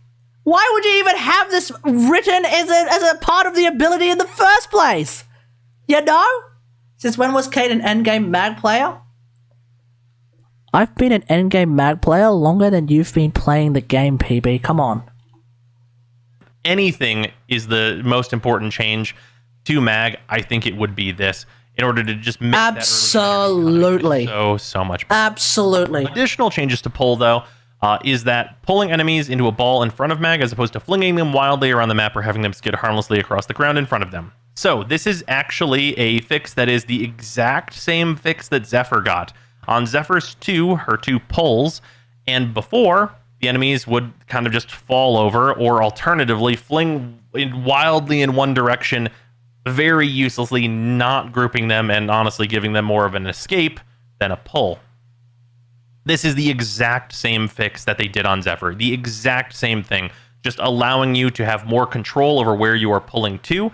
Although different from Zephyr, this is a larger range ability, but you do have to pull them to directly in front of you. So you'd be making this pull right where you are, as opposed to Zephyr's ability to throw it wherever she wants.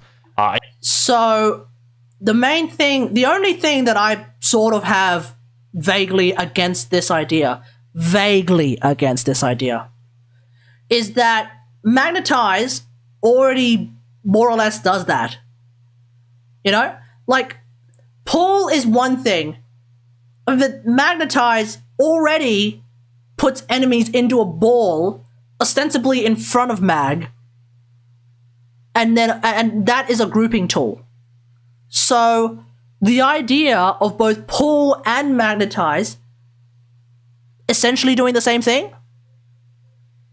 Essentially doing the same thing, folks? Essentially doing the same thing?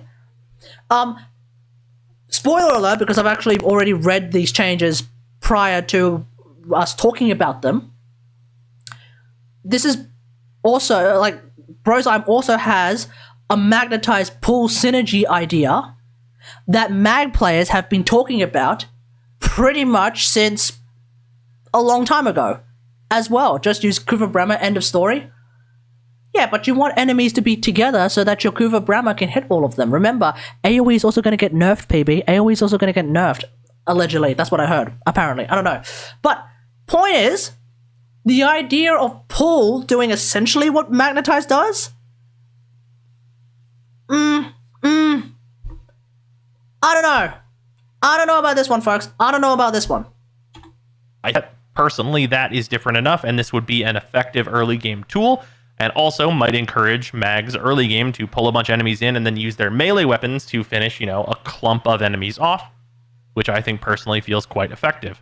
Miss when the Brahma had 75 arrows? Oh yeah, I remember that. 2 magnetizers better than 1 Kate? Then use 2 magnetizers! PB, just use 2 magnetizers. I don't want Mag to have half an Inaros situation, PB. Where Inaros has 4 abilities, 3 of which do the exact same thing. They just heal you in, like, slightly different ways. I don't want Mag to have half an Inaros situation, PB. all of Mag's abilities are unique in some way, shape, or form. I would like that dynamic to continue being a thing, otherwise Mag kind of stops being fun. A Warframe that has a bunch of abilities that are effectively the same. 2 Inara's issues is better than 1 Kate. No! No, it's not, PB. No, it's not. And you bloody well know it isn't.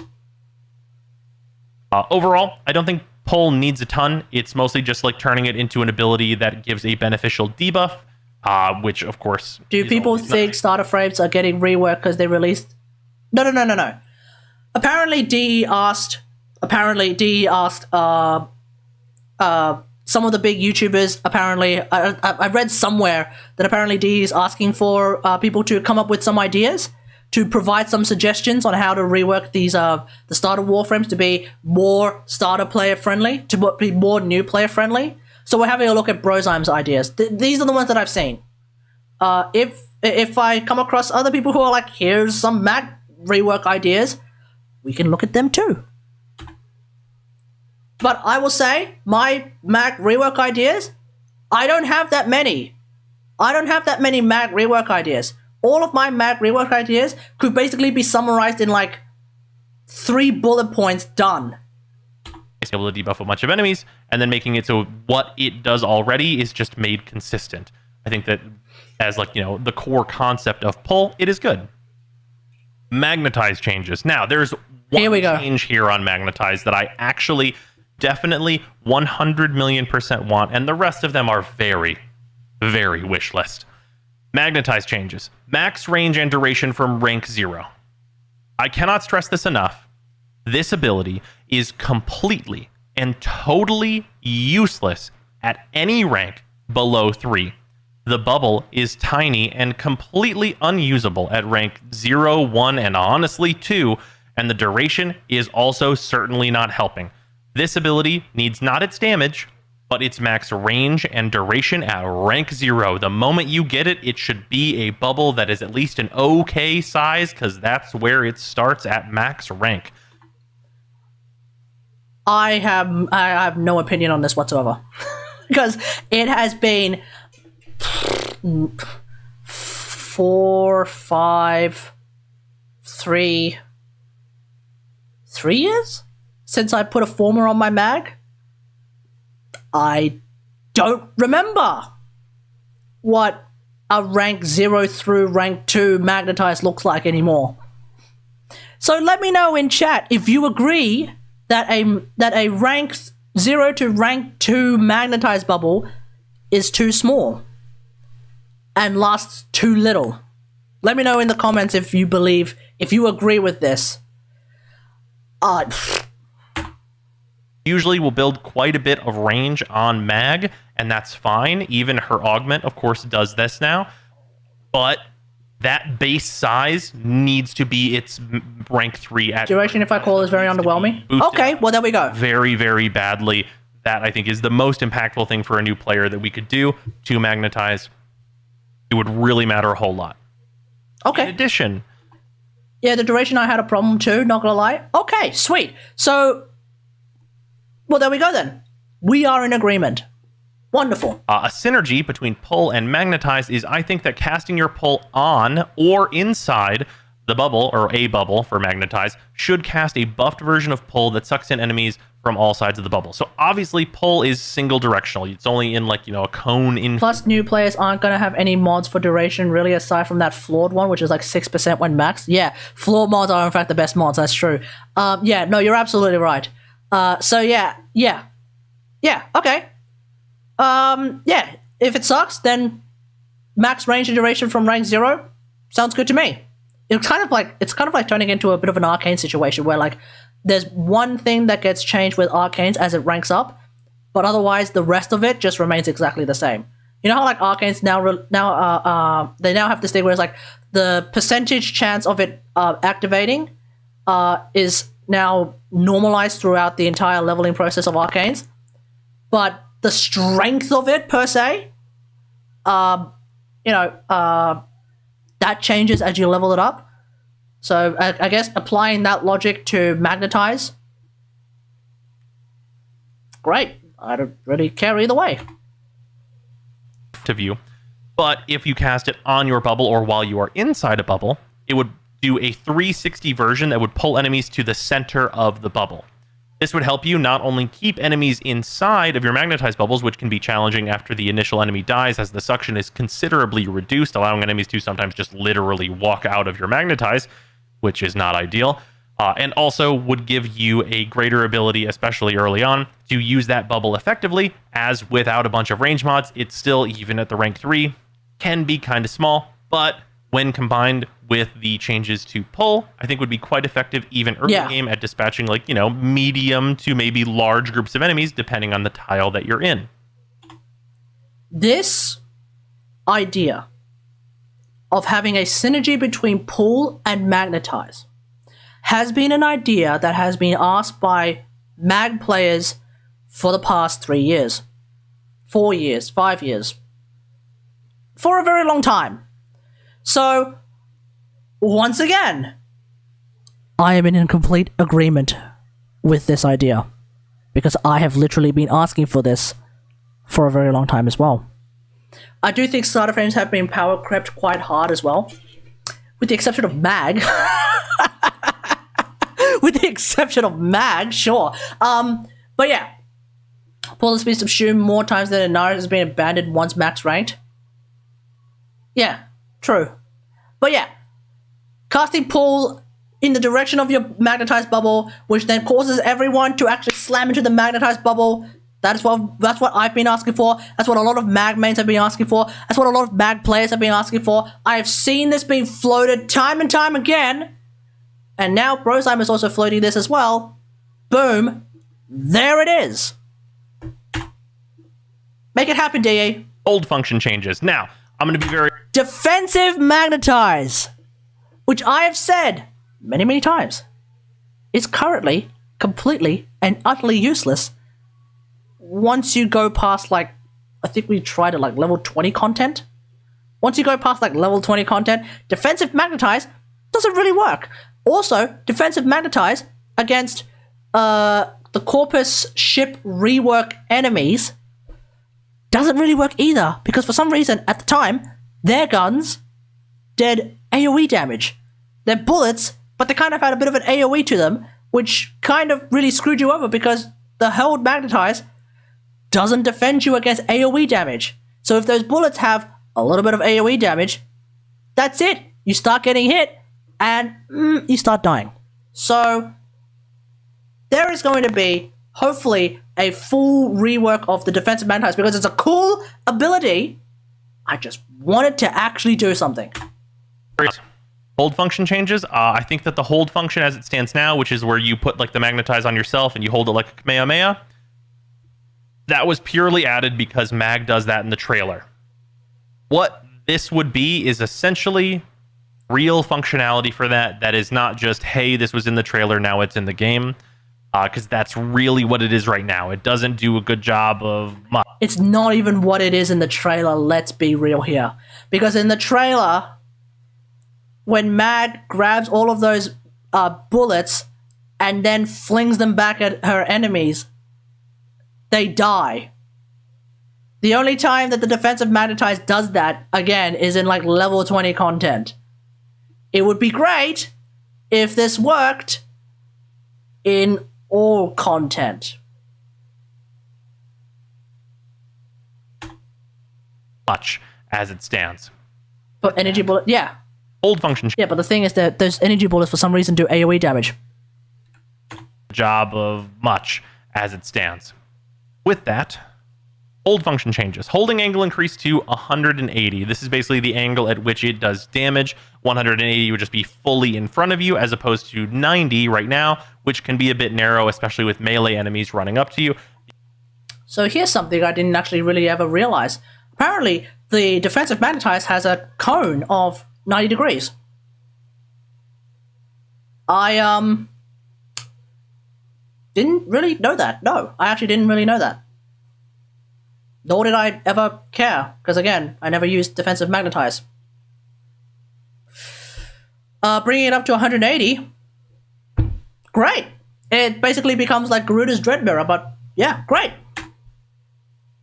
being just a little off to either of your sides. They can just, you know, you'll do your blast, it will miss them, and then they'll hit you once or twice and you'll just die, which really doesn't feel good, especially if you're a new player trying to use this really cool looking ability and then you died because you used it.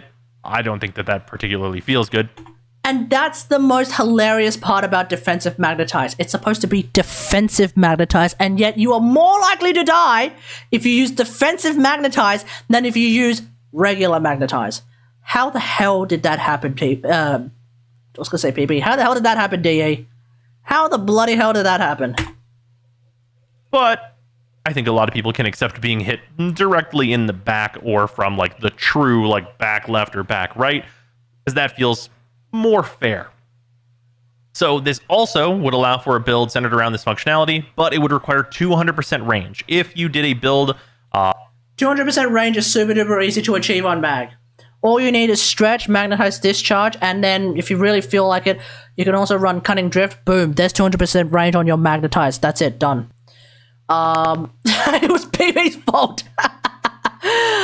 So yeah, it's really easy to run 200% range magnetize on Mag, because magnetize discharge is basically another stretch. 45 and 45 make 90 plus your 100, you know. Centered around this, you'd of course be able to do 200% range for a 360 degree, and I really don't think that would be a big deal. I think it would honestly probably be worse than a lot of other playstyles for her, even considering the other changes I have listed here. But it would be a possible one, and opening up the design space to be a bit larger, I think is good. Holding... Even if it's worse than the other playstyles, at least, I mean, that's fine. I don't really care. I think that's fine. As long as it's actually functional and like has some sort of a use, that's fine. It would be also hilarious if she could hold it while you're using your operator. I just thought, that was just a random thought in my head. I don't know if someone's ever said that before. It would be great, I guess, if defensive magnetize would happen while you're in your operator form as well, but I guess it doesn't really work that way in lore. But at the same time, you can still jump out of Titania in Razorwing form, use your operator, and then jump back into Titania, who's still in Razorwing form. So one would argue using defensive magnetize should be able to do it while you're in your operator as well. Or rather, should be able to hold it while you're in your operator. Just a thought. Should constantly be absorbing and reflecting damage similar to Octavia's 1. So the way Octavia's 1 works is you throw her 1 out and it's a ball that sits on the ground and it draws aggro. And enemies shoot it, and then based on like the BPM for Octavia, it puts that damage back out and constantly scales it up as it takes more damage so that the enemies around it are dying to the music. Doing that at a constant tick rate for Mag would be very good, as you'd be able to hold it into like a hallway with a bunch of enemies and then just kill them by constantly reflecting their bullets back into them, which feels sweet. I can't think of a better way to feel like you are a magnetic god than walking into a room and putting everyone's bullets back into them, and I think that would create that actual feel in the game. So I am sort of completely against this. Like, to some extent, I am against this idea, because we're talking about defensive magnetize here. The entire purpose of this particular held magnetize is that you're meant to use it as a way to defend yourself. If you're holding it and it's just pulsing out damage, feels a bit weird. And also, like, it would be, I think it might be a bit on the confusing side if that's not how it works in the trailer either, you know? I still think, this is like the one thing where I'm seeing this and I still think like, maybe it would be better off if it just works where like you collect all those bullets and when you fling them back at your enemy, it just does damage similar to how regular magnetize works, right? Like magnetize, the damage that magnetize does in the explosion is affected by what goes in. You only get out what you put in. As a new player, the damage that the magnetized explosion does is going to be very low. Not only because your weapons are not going to be terribly well modded or even leveled up in the first place, but also because the enemy scaling, the enemy levels are like level 1, level 5 enemies. They're not going to be putting in a lot of damage either. Similarly, with defensive magnetize, if you grab those bullets and then you fling them back at your enemies, it's not going to do as much damage, not as a perspective, but not as like a portion of their health, but it's not going to do as much damage as a number compared to, say, me going up against Steel Path enemies. That's the difference, right? So I feel like it would be great if flinging those bullets back at your enemy does similar, maybe slightly less, I don't know, balance-wise, I don't know, but it would be great if it would do a similar amount of damage to regular magnetized explosion. Or maybe it does the exact same amount of damage as regular magnetized explosion does, but without the added benefit of being able to use magnetize as a meat grinder.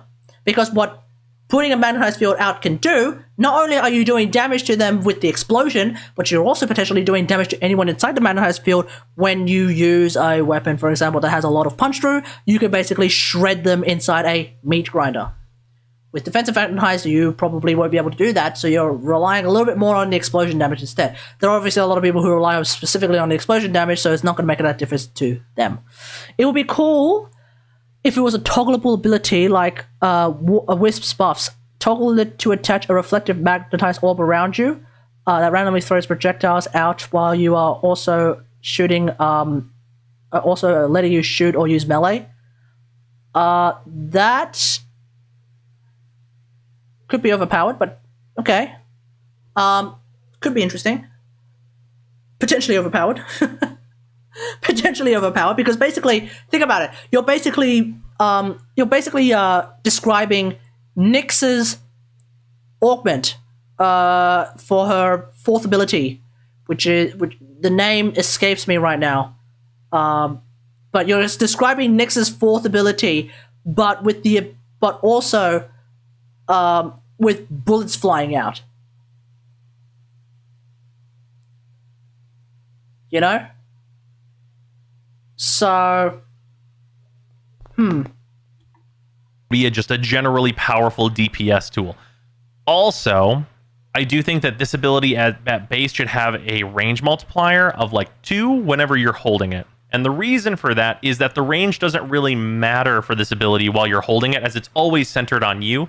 But what the range increase would do is make it so that the blast at the end goes considerably further. And I think that would be more where you want to get kind of that feel that the trailer evokes for what this ability is, to be able to hit enemies like all the way down a hallway with all these bullets you've built up.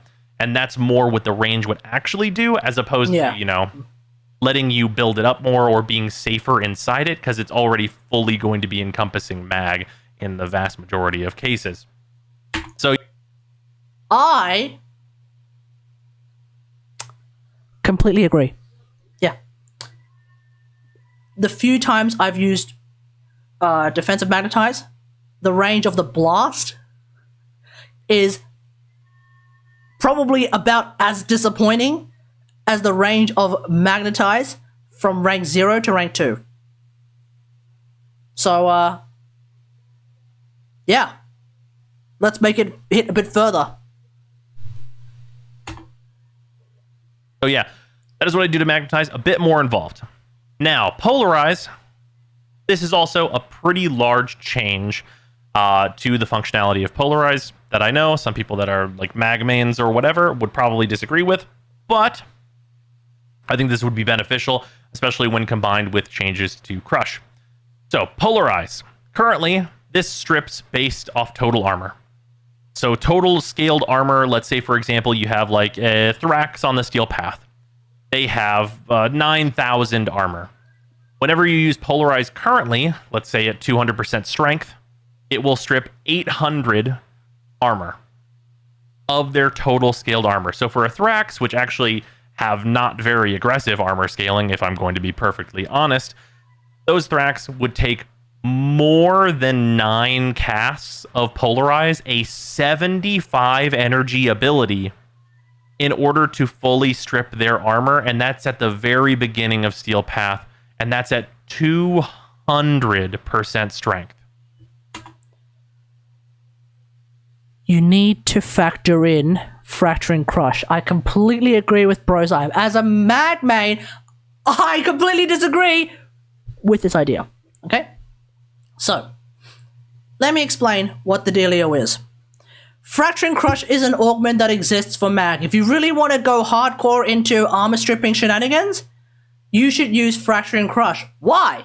Because Fracturing Crush at 160% power strength, not 200, at 160% power strength, will remove 80% of an enemy's total at the time armor. What does that sound like? It basically sounds like stripping based off total scaled armor. If Polarize were to strip a portion, a certain amount of an enemy's total, base armor, which is actually the idea. If a Polarize were to strip based on base armor, then the amount of armor that it strips based on base armor will then, of course, scale with armor scaling, but essentially it will be a portion, a percentage of that armor, which will, I think, scale to be pretty much the same percentage no matter what level you're going against. That is exactly how Fracturing Crush works. No matter how much armor a specific enemy has, no matter what level a specific enemy is, which then, of course, informs how much armor it has, Fracturing Crush already does this. Right? Now, I get it. New players won't have Fracturing Crush. But Brozime just used an example about a Steel Path Thrax, which is not something that a new player should be fighting against. So, we are no longer talking about new player shenanigans, we're talking about somewhat mid-late game shenanigans, where Fracturing Crush very much is a thing. So, once again, I don't think there is a need to have two things essentially doing the same thing. Now, granted, Fracturing Crush and Polarize, they are effectively doing the same thing, but there is a bit of nuance involved, where Fracturing Crush can strip a giant chunk of a dude's armor before Polarize tops him off. That's the idea that I've been running around with. Now, should Polarize armor strip be buffed as a number? Sure, I don't really mind. Go ahead. But should it change to become like a Shattering Impact kind of deal? Probably not. I don't think this is the right idea. I don't think this is the right approach. I personally think that that's pretty ridiculous. And this ability would be much better if it was changed to strip armor from enemies' base armor, similar to how Shattering Impact works. Wait, I'm sorry, hold on. Let's actually do the math here. So let's listen to what he was talking about with regards to Thraxes. Those Thrax would take more 100% strength. It will strip 800. Okay, here we go. So, Polarize. Currently, this strips based off total armor. So, total scaled armor, let's say, for example, you have like a Thrax on the Steel Path. They have 9,000 armor. Wonderful. Okay, I'm going to bring out the calculator. Okay, here we go. So a Thrax has 9,000 armor. Okay? So what Brozime is suggesting is that if you have 200% power strength, you are stripping 800 armor per Polarize. Yeah? Even if you have more frames to choose from, I personally will still choose Mag anyway, so we're not going to worry about that too much, okay? So 800 armor. So if you divide that by 800, you will need 12, you will actually need 12 casts of Polarize in order to burn through that, which is times 75. So that is going to require a base amount of energy, 843 energy. But that's only if you're using Polarize. See, again, Fracturing Crush is a thing. Now at 200% power strength, you are already above the 160% power strength, which is the threshold for the maximum power, the maximum percentage of armor that Fracturing Crush can remove, which is 80%. It's 50 base, 160% will get you to 80, and then anything above that won't get you any further with Fracturing Crush. So, how does that work? Or rather, okay, 9,000 minus 80% of 9,000. So with 100 energy, we have stripped 7,200 armor. Boom! Just like that. Just like that. So now if we divide that by 800, we will need to cast it 3 more times. Okay? So that's 100. That's 100 energy from a crush, plus 3 casts of polarize. It's only 325 energy. Just from that alone, we have managed to save over 500 energy. Okay? We have basically saved 5 entire crushes worth of energy. Just like that, okay? Now, we're not done yet. Because Fracturing Crush also works on enemies who have already been affected by Fracturing Crush. How does that work? The first Fracturing Crush against a Thrax with 9,000 armor will take out 80% of their total 9,000 armor. So that'll go back down to 1,800. The second Fracturing Crush will take out 80% of their total 1,800 armor. We're down to 360 armor.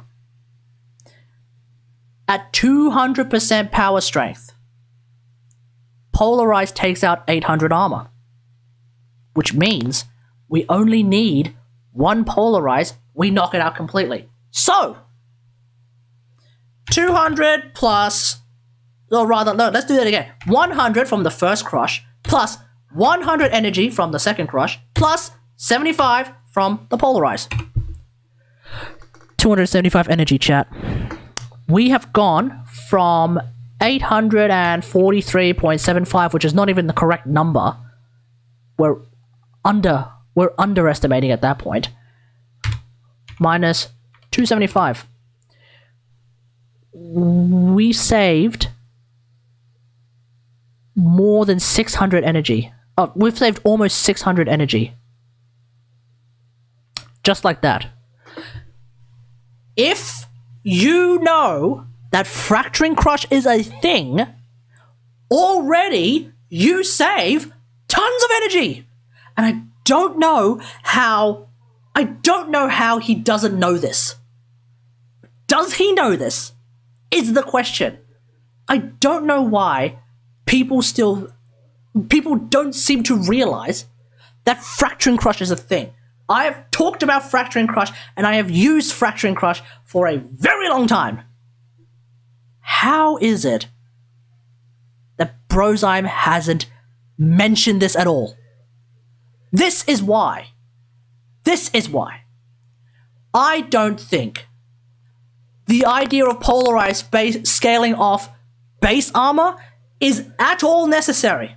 Because right now, when Polarized scales off total scale armor, when Polarized strips off total scaled armor, for new players, it doesn't really suck. It really doesn't suck that much, I think.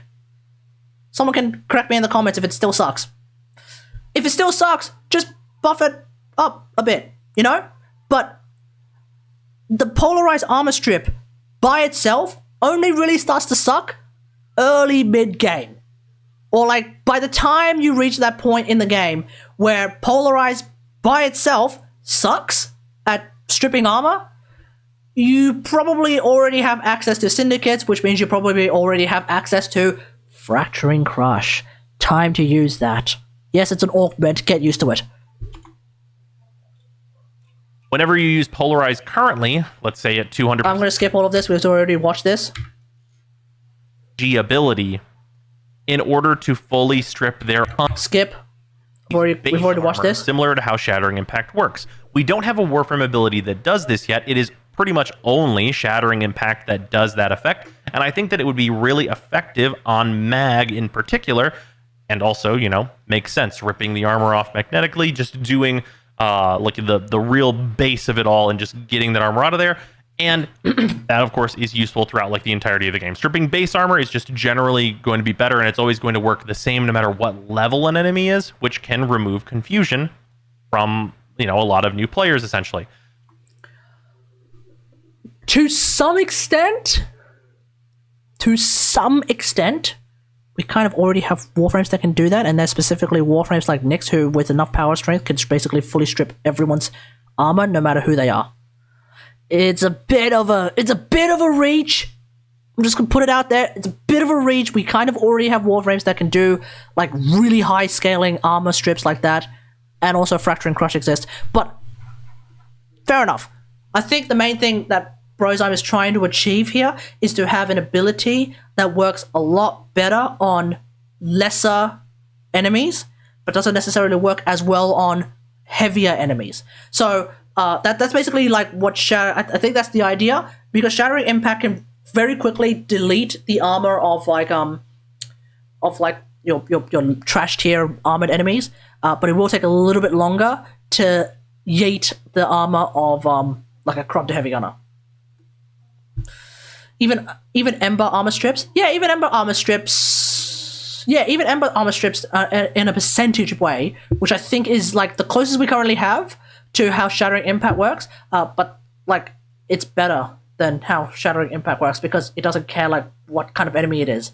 When you have 100% armor strip on a Warframe, it doesn't really matter what enemy it is. It doesn't really matter like what kind of enemy they are or what base armor they are, because we're fully stripping it anyway, so who cares? Something to think about. I just do not agree with this idea at all. I have had some discussions with a bunch of people who are in the Content Council, which is a part of the Patreon and also for Twitch subscribers and stuff. And I have gotten a lot of feedback that a lot of people think that the base 100 armor I have here is too high. And I think that there are a lot of different numbers that can work well. I think anything that's like 75 and above could work well for Mag, especially in the late game. But I think 100 armor strip for the base armor would be the most noticeable for a new player. And the reason I think that is because base 100 armor is the amount of armor that Lancers have. There are a lot of tougher enemies like Bombards and Heavy Gunners. They have like 500 armor base. But a lot of your lower level enemies are going to be stripped of armor whenever you use this, allowing you to get that instantaneous feedback of if you're looking at a Lancer and you hit your 3, their health bar changes color. Getting that instant feedback, especially as a new player, of like, oh, I did something, I think is important personally. And I think that it would be open to being either affected by power strength or locked at 100 based on some other changes that I have listed here. Putting aside the fact that I think this is a bad idea, 100 armor base and the logic and the reasoning that Brozyme is using to reach the 100% base armor idea makes sense. Makes sense to me. Yeah, seems fine to me. Let me know what you think about that. Currently, it deals 400 damage to shields, which is a pittance. Enemies that do have shields usually have quite a lot of them, and shields scale, up to absurdist numbers. So this, like, 400 damage to shields is little to nothing at all. Changing the shield stripping to be much more reasonable at removing 50% of total shields base per pulse, I think is much, much better. Just allowing you to really...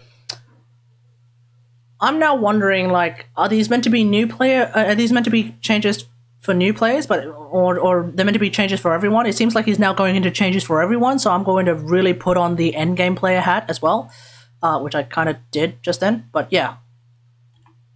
Really rip through shields even more effectively than you rip through armor on the heavy units. This would be, of course, the same amount of effectiveness on all units, but on the enemies where it really matters for you to get rid of their shields, it would feel much, much better than the armor strip would, at least at your base levels.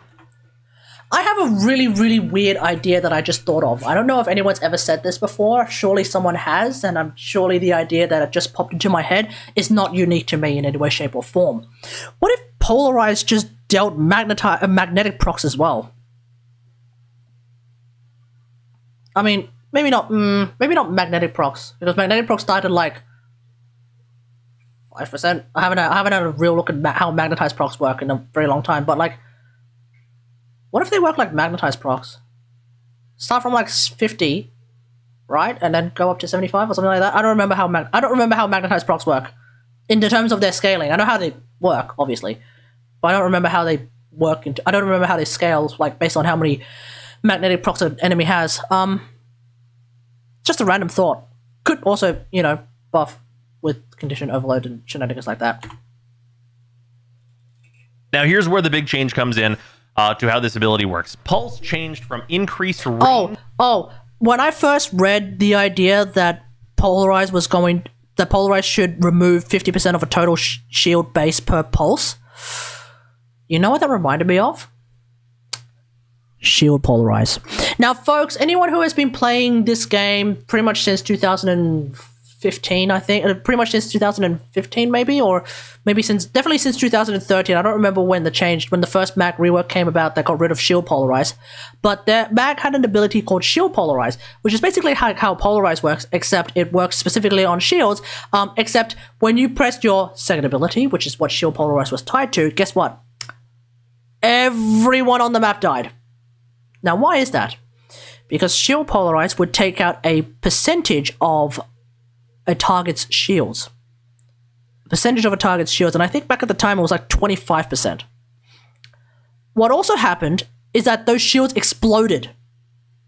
So if enemies were near each other, if Corpus enemies were near each other, when they got hit by Shield Polarize, they would take damage equal to the 25% of the shields that were stripped out, that exploded from their nearby ally.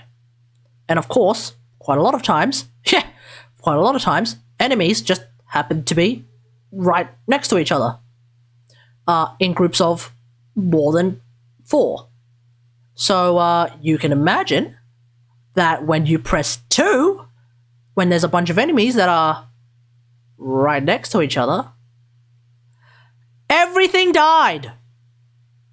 So when Brozyme is saying, before we read the rest of his changes, when Brozyme is first saying that you should change Polarize, which is a wave that, goes out, to remove 50% of total shield base per pulse, a pulse that allegedly, as of right now, before we read the rest of these changes, explodes, that's kind of overpowered, Brozyme. That's kind of overpowered. But, spoiler alert, if you read the rest of his changes, it's completely different. It's completely different. Let's move on. Or maybe it's not, because I only read the changes and I'm assuming it's completely different. I actually never watched this video, so let's find out if it's actually completely different. To additional pulses being created at 2-second intervals. Now, this can be kind of complex, so we are going to show the actual example in game of how this ability works right now to try and help explain it. All right, here we are in game. So, if I hit 3, it creates a pulse. Correct. It pulses out for a set duration, or of course a base duration.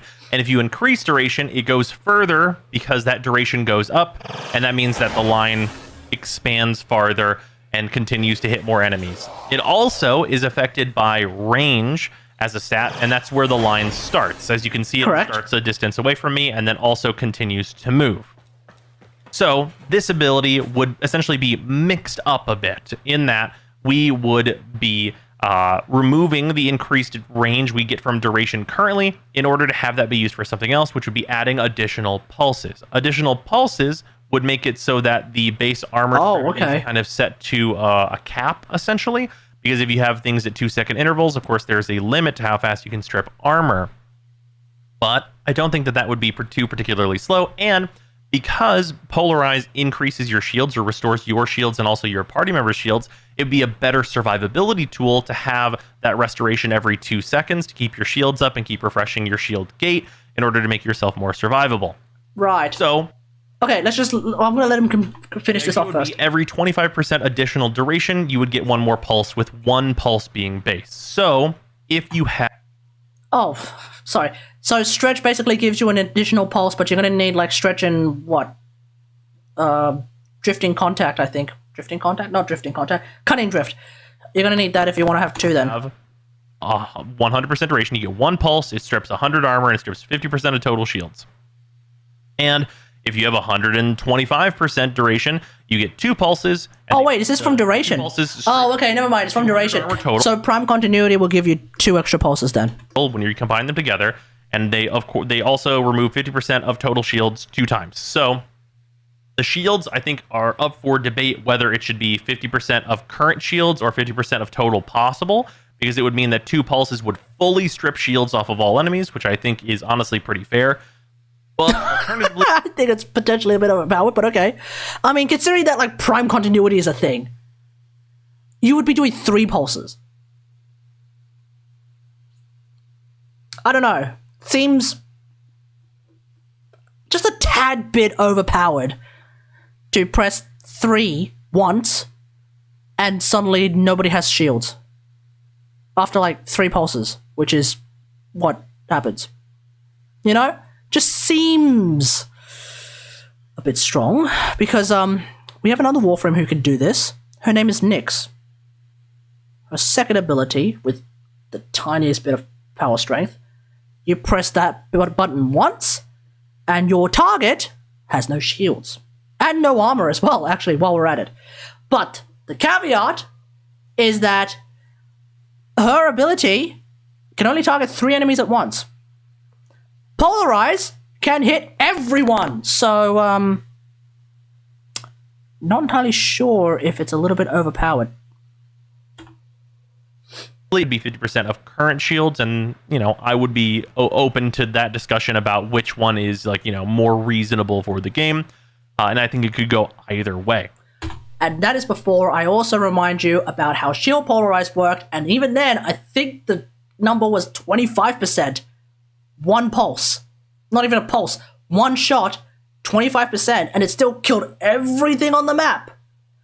If you have been playing since 2013, which I know for a fact this guy has been playing since 2013, I think, yeah, you would remember the days of shield polarize where 1 single mag would wipe out the entire map, not the entire room, the entire map. You'll just press it and a bunch of numbers would pop up. So this would encourage, of course, you to build quite a bit of duration on her, and I think that it would be a much more effective way to have this ability be. Ideally, I think that you should allow... Zaku does that in an area, and you can use it twice and abuse its 4th ability to last forever. Yeah, that too! That too. But that is a localized area. It's not a particularly large area, as opposed to Polarize, which expands and basically goes bloody forever, almost. I'm a simple man. I see big numbers, I smile. Oh, you're not going to see big numbers, Urania. You're not going to see big numbers. But what you will see are a lot of numbers. But they're not numbers as in the amount of damage you've done.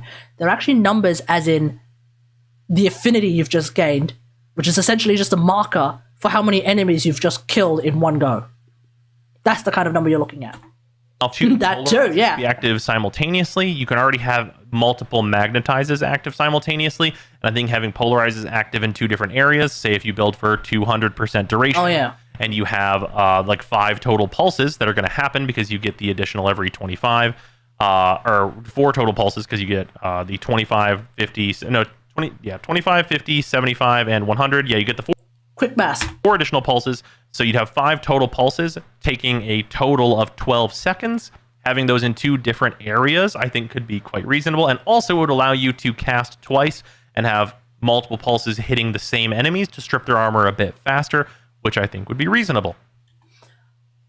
Again, I find this entire set of changes to be a little bit unreasonable, or if not extremely unreasonable, but I do believe it would be great if Mag could cast Polarize multiple times and have that Polarize not just disappear. I think that'd be great. Because I'm kind of going off memory, but I should be correct. If you cast Polarize right now, you cast Polarize right now, and then you cast it again, your first Polarize actually disappears, I think. Ooh, I should probably check before I eat crow. Let's find out. Let's go to, we're not gonna go to the simulacrum, we're just gonna go to Captura. So if I go to, like, Captura and I use Polarize, like, the idea is you use Polarize once, the wave starts expanding. But if you use Polarize again, the first wave disappears. I think. If that's not the case, I'm going to edit it out of the video. No. I don't want to edit this video at all. At all. So this is expanding. I was correct. See how it disappears when I start casting? But it does last for a while, but as soon as I start a cast again, it would be great if I could, you know, cast multiple polarizers without the first one disappearing. That way I can get maximum value out of my polarize. Now, is this absolutely necessary? No. Mag is already way too strong as is. But like just on a logical basis and also, you know, for a 100% value proposition kind of basis, let's make it happen, D. Let's make it happen. Okay, let's continue. Also, I would fully cut the shrapnel from the ability and Mag's kit just in general. I think the shrapnel stuff is like all, you know, it's not easy to understand. It's not new player friendly. It's not really very effective. And I think that there are just better ways to do increasing damage that we're about to go into. So yeah, the as a Mag main, with regards to shrapnel, a seemingly integral part of Mag's kit with regards to how magnetize and polarize works. I completely agree. Get rid of shrapnel. It's fucking useless. Shrapnel stuff. It was definitely a very interesting idea, but I think that it doesn't really do anything. It really doesn't really do anything. And also, in addition to fully cutting shrapnel, I think that this ability should deal no damage.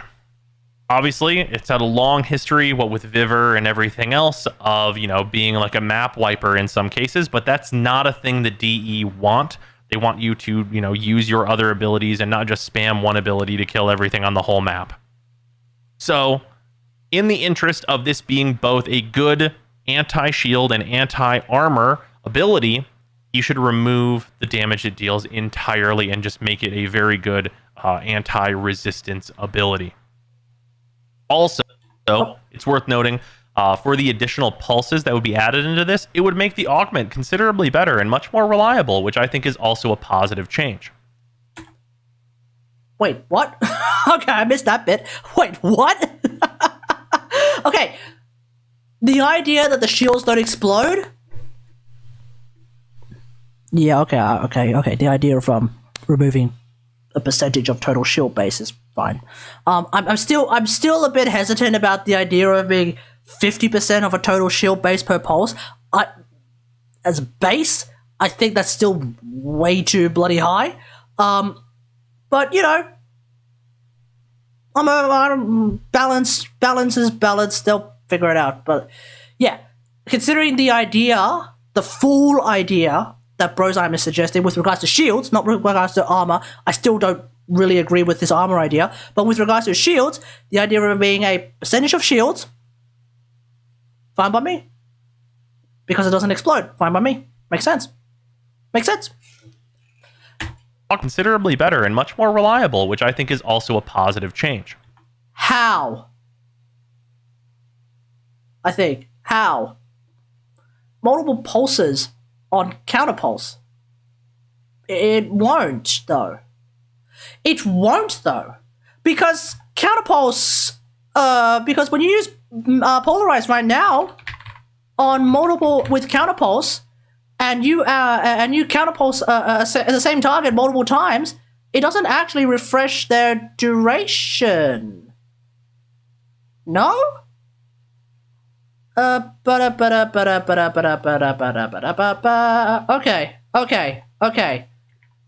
The wiki isn't saying anything. Hold up. We need to check this right now. I'm pretty sure using polarize multiple times when you have counterpulse equipped does not refresh the duration of the counterpulse. That has never been my experience of counterpulse. That's why I don't polarize multiple times. That's why I don't spam polarize multiple times to try and like perma CC someone. Because that's not how that works. If I summon, can I summon enemies here? I can summon enemies here, right? Yeah. Right? Shit. Okay, can't summon enemies here. Let's go, here.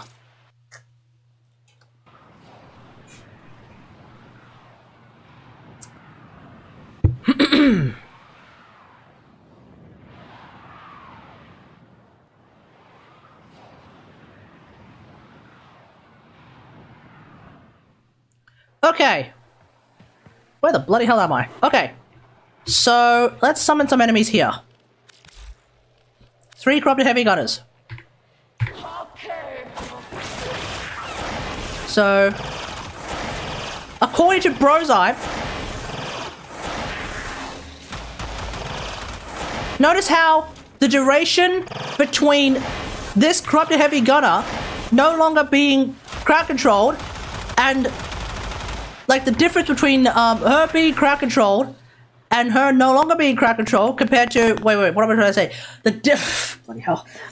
The time between my last counterpulse, which is my last polarize, and the time she suddenly became no longer affected by counterpulse, it wasn't the full duration of a counterpulse. Because when you hit enemies multiple times with counterpulse, it does not refresh the duration of counterpulse. Watch again. Bang. 2, 3, 4, 5 Mississippi, 6 Mississippi, 7 Mississippi, something like that. So it's a 7-second. It's a 7-second augment. Now let's spam. 1 Mississippi, 2 Mississippi, 3 Mississippi, 4 Mississippi, 5 Mississippi, 6 Mississippi, 7 Mississippi. See, she was no longer counterpulsed before I accidentally hit her with another counterpulse. See, the duration does not refresh, nor does it get added on. So, counterpulse, completely unaffected by these changes. I think. Moving on, Crush. So, Crush tends to be used early on and be very satisfying early on, and I wanted to change this in a way that you still get that early game Crush, as it were, but also you're able to use that in the later game through synergies and also being able to deal more damage to the infested through Polarize. And Crush was the answer to that.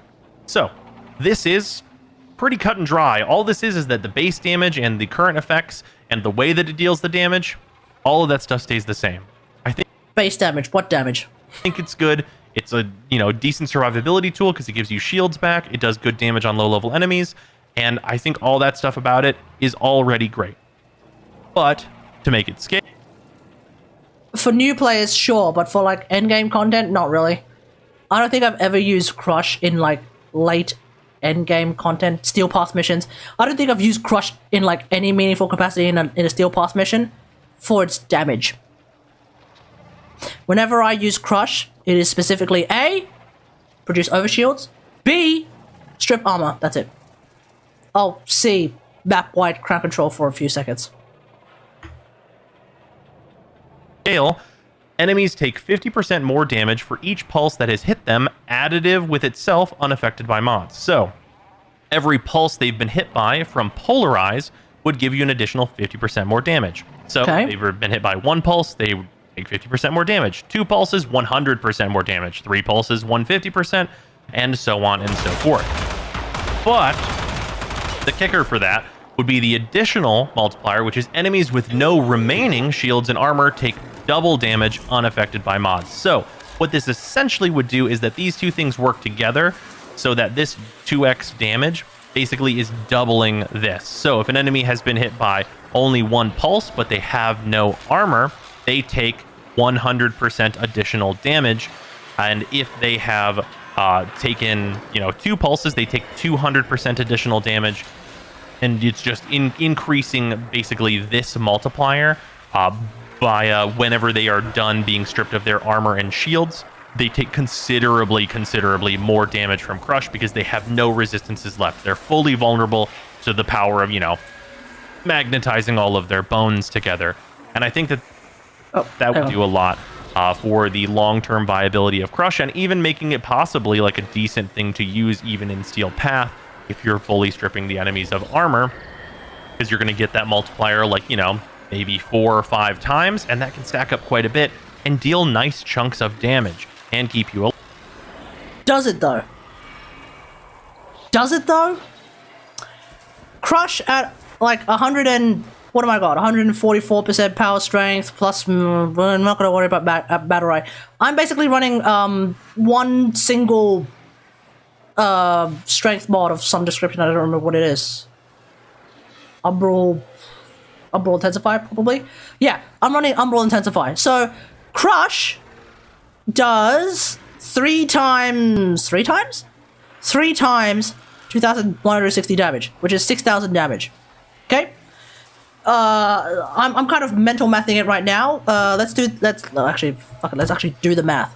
So, where's my calculator?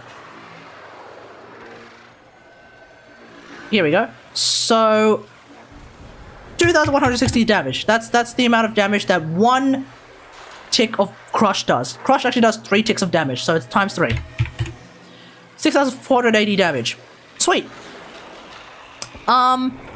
When an enemy is hit by 1 polarized pulse, as suggested by Brozai, they will take 50% more damage from the Crush. So that's now 9,000 damage. If they were to get hit by 2 pulses, which comes from having just a single prime continuity, then they would be taking 100% more damage from Crush. I believe that's my understanding of how Brozai's ability actually works. So let's go with 6,480 times 2. Sweet. 12,960 damage. Now, in a Steel Path mission, how much health? Forget it. How much health? He has it like 50% damage in general. So how much health does a Butcher? Let's just start off small. How much health does a Butcher have? Oh crap, I searched the wrong way. How much health does a Butcher have? At level 100, which is where Steel Path starts. Obviously, there's like additional multipliers. We're not going to worry about that too much. I don't know how much health a level 100 Butcher has. Let's find out. Oh, okay. So a level 100 Butcher has 5,000 health, apparently. Sweet. So a Crush will be able to kill it. In fact, a Crush already sort of can kill it, I think. So no real difference there. Let's go up a little bit higher. Lancer. How much health does a level 100 Lancer have? Let's find out. Level 100 Lancer. 10,000. Okay. So Crush, 1 Crush and 2 Polarizers is already starting to kind of nearly struggle. Almost. But not quite. Kind of nearly struggle with a Lancer. And by the way, I am running the almost bare minimum build just to make Fracturing Crush work at 100% power. Because I'm also running like Battery and shit, so at that point like I'm going way overboard. But still, point is, like, at 160%, at 144% power strength, which is like one single Umbral Intensify, we're almost not making it. Who's next? Instead of instead of a Lancer, we'll go with like a, oh, I don't know, Seeker. I don't know if Seekers have more health. Okay, Seekers will have at level 100. Oh, same amount of health. Wonderful. And so therefore, and so then of course we go into the big one, Heavy Gunner. Heavy Gunners have way more health. Obviously you shouldn't expect Crush to be able to just one-shot Heavy Gunners. But will it?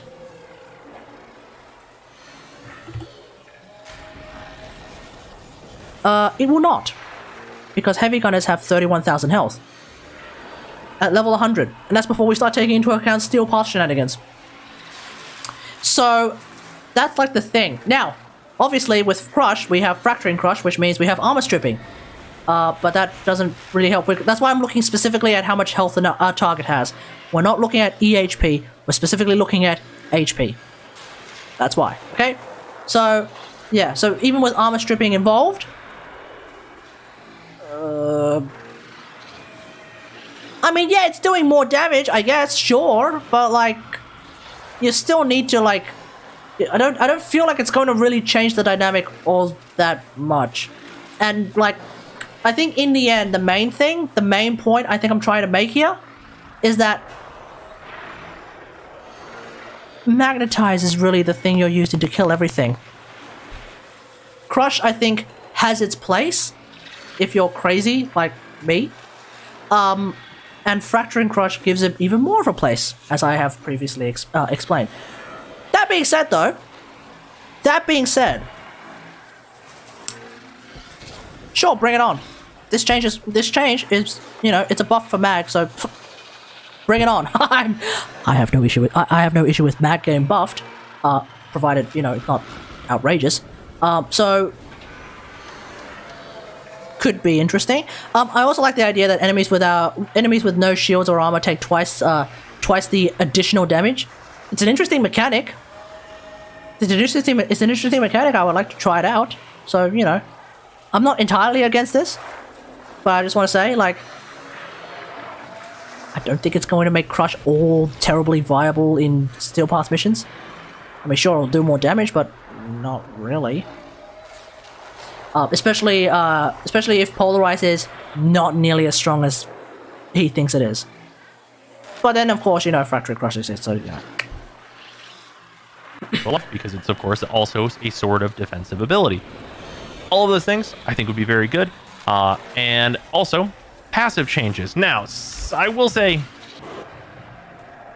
these are all good passives. They might be a little aggressive, especially the first one, so try not to react too violently. Fuck you. No, I'm kidding. Look, with regards to Mag's passive, I don't even think they need to change it, because Bullet Jump Vacuum, 99% of the time, you're going to think it's absolutely completely useless. Until your Moa is gone forever. Until your Sentinel is... Hey, Gavin, how's it going? We're reacting to Brozime's Mag Rework idea. Until your Sentinel has gone through its final prime regen. Once your Sentinel is gone, if your Sentinel is gone in, like, let's say an endless survival mission, oh, you're gonna be loving the idea of Bullet Jump Vacuum. There are much more useless augments. There are much more useless passives that exist in the game. Arrows. Sorry. Might be COVID. Oof. Sorry, guys. Of all, yeah, I like Bullet Jump Vacuum. I think it should stick around. That being said, if Matt gets a better passive that, you know, let's say provides energy, bring it on. I will gladly throw away the Bullet Jump Vacuum for an energy regenerating passive, like two of the ones that Brozime is about to suggest. Here we go. First option would be to restore 1 energy to Mag whenever you inflict a magnetic status proc. Now,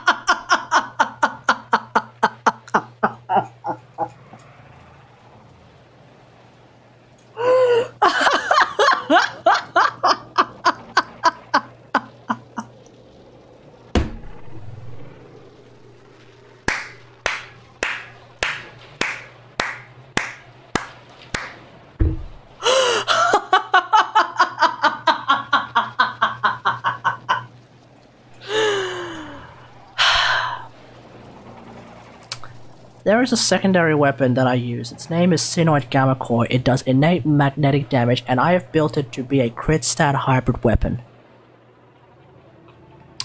I would love a reason, any reason, to use secondary weapons, and this would be that reason. Fuck yeah, let's go. Now, all of us that are, you know, MR30 with our Kuva new cores that we could build for magnetic are like, fuck your Kuva new core. I'm using Sinoid Gamma Core. It's a better weapon. It's not really a better weapon, but it's a better looking weapon. Fuck you. that says infinite energy with the exact You has right problem with weapon setup. energy these days? No, because I am now used to using Emergence Dissipate. So, not these days. But still, or even, you know, a few different like high status weapons that says infinite energy for mag. And you're right, that is true.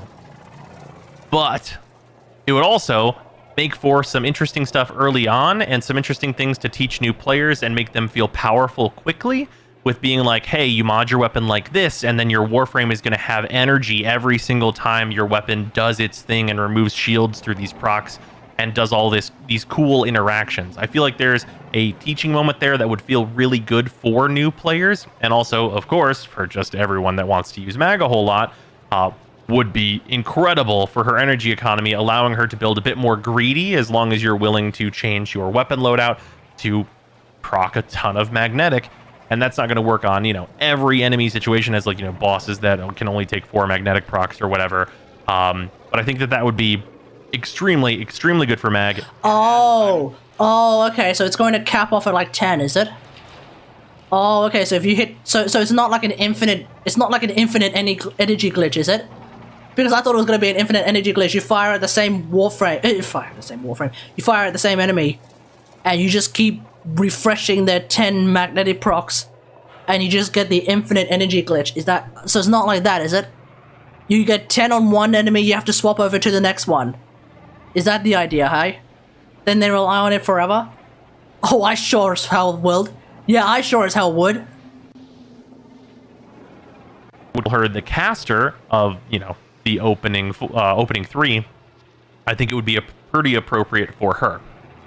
I should also keep in mind, I think Crush possibly does magnetic procs, don't quote me on that.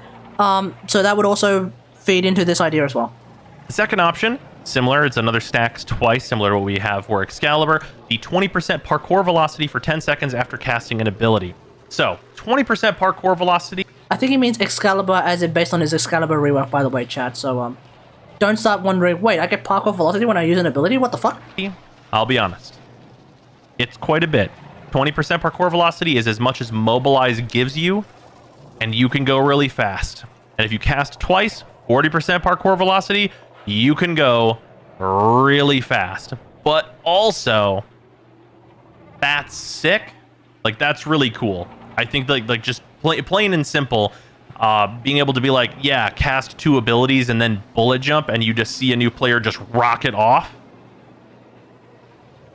Honestly, that's hype, right? Like, I mean, if you're a brand new player figuring stuff out in the game and somebody tells you to use pull twice and then like crouch and jump and you just rocket off in a direction, I think that feels interesting and powerful. And it's like, okay, my Warframe has a thing that I didn't read and don't know about, because, you know, that's the case with most new players, and it rules. And the more that the starter Warframes can evoke that feeling of this rules, I think that that's important. And also, the parkour velocity would be very nice for people who are later game. Going fast through missions is something that everybody wants to do. You doing, like, you know, 40% parkour velocity through a mission, like casting Crush as you go, like just destroying enemies and like just feeling good on like a full build. I think there's a solid argument for why that should also be a thing. And I think that this would also be a very solid passive for her. I am completely indifferent about this. That's it. I have no real opinion on this either way. As long as bullet jump, I guess with this one, if bullet jump vacuum sticks around, along with that parkour velocity, great. Also, this one is more in the realm of the one that we said for Excal, which is more energy focused for early game energy economy. and that is that mags and allies in affinity range gain 2 energy a second while they have overshields. So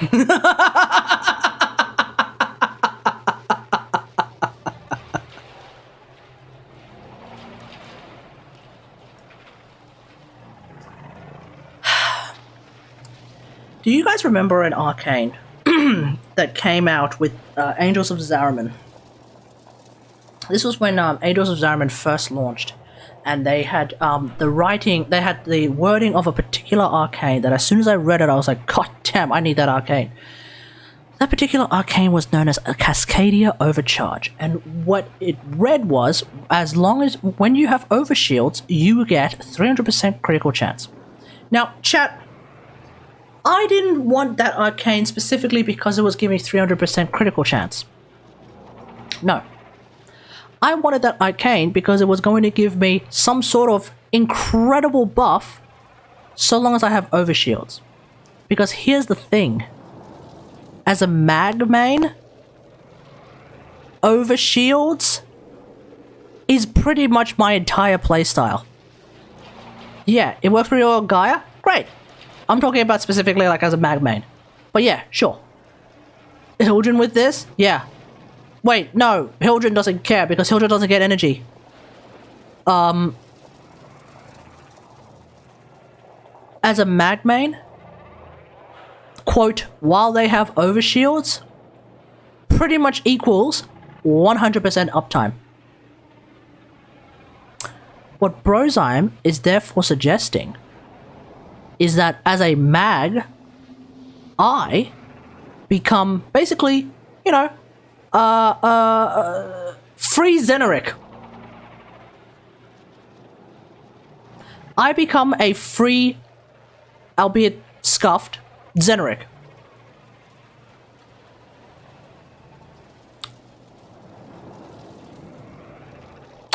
What a great idea. whenever you're using your 4 and getting them. No cap, by the way. What a great idea. DE, make it happen. Seriously, make it happen. You can get energy back for that as long as you're staying safe and keeping those overshields up. This would do a lot to not only make it so that whenever you see a mag in the party, especially for those of us using auger mods, it's a really nice thing to see. We get an additional 2 energy per second because there's a mag within affinity range of us. I think that there's, you know, a really solid positive feeling that can be had there. The same way whenever... It doesn't work well in high levels without crowd control, though. Isn't that great that Magnetize exists then? And also, when we take into account the pull and magnetize changes, which I don't think you were here for, Gavin, one of those pull and magnetize changes was specifically the pull and magnetize change that I've specifically talked about previously as well, which is the idea that when you use pull in the direction of magnetize, everyone flies into the magnetize bubble. Considering that that's a thing that is part of this set of changes that Brozyme is suggesting, isn't it great that we have a lot of crowd control? Isn't it great that we have a lot of crowd control? For you, a Wisp, you're like, sweet, I have tons of health, I have tons of attack speed, things are going to be good in this mission, right? You're never unhappy to see a Wisp unless you're a Wisp with lower power strength, and having even just a passive that does this and gives your allies a nice effect for having you around, not only I think makes it more appealing in order to help new players, but also is like a feel good. Whenever, you know, if you start up a game and you like get into a mission and people are happy to see you, that's a good thing. Like just baseline, it's like, oh good, we're in a group together and we're all getting these positive things that are happening between. Chat, if you want to do that, just boot up Genshin and join any like co-op domain as an Aloy main. Everyone will be super duper happy to see you because they'll be like, holy crap, it's one of the rare Aloy mains that actually exists in the entire universe. The different characters. Like, it works similar to how auras are, but new players don't have access to auras. You can't be, you know, excited that the new player is giving you Steel Charge because they simply aren't. They don't have it yet as much as they... And also, they don't really... Like, it's hard to visualize Steel Charge. But it's very easy to visualize Energize. Oh, sorry, not Energize, Energy Siphon. It's very easy to visualize Energy Siphon. Oh! Why is my energy bar just suddenly, you know, going up? by itself. What's happening there? What's happening there? It's not like Steel Charge has like a buff icon, I think, that even pops up on your UI. Like, you're only going to notice it if you really pay attention to your, you know, damage. Ensnare is pretty much my favorite CC. I even put it on Nidus. What? Wow, you whore. Nah, that's not... I'm sorry. Yeah, that's interesting. Do you replace thingamajig with it? Do you replace whatever the Squelchy Squelch with it, or do you actually use it on top of Squelchy Squelch? Maybe you should. But yeah, I think that these are all three like solid options for Mag. It was specifically called out that they probably want to replace Mag's passive, as it's, you know, like the vacuum thing right now, which is quite obsolete. Oh, do you actually want... Okay, again, like I said, like, yes, Mag's passive is a bit obsolete until you've actually lost your Sentinel for the last time, in which case, it's a godsend.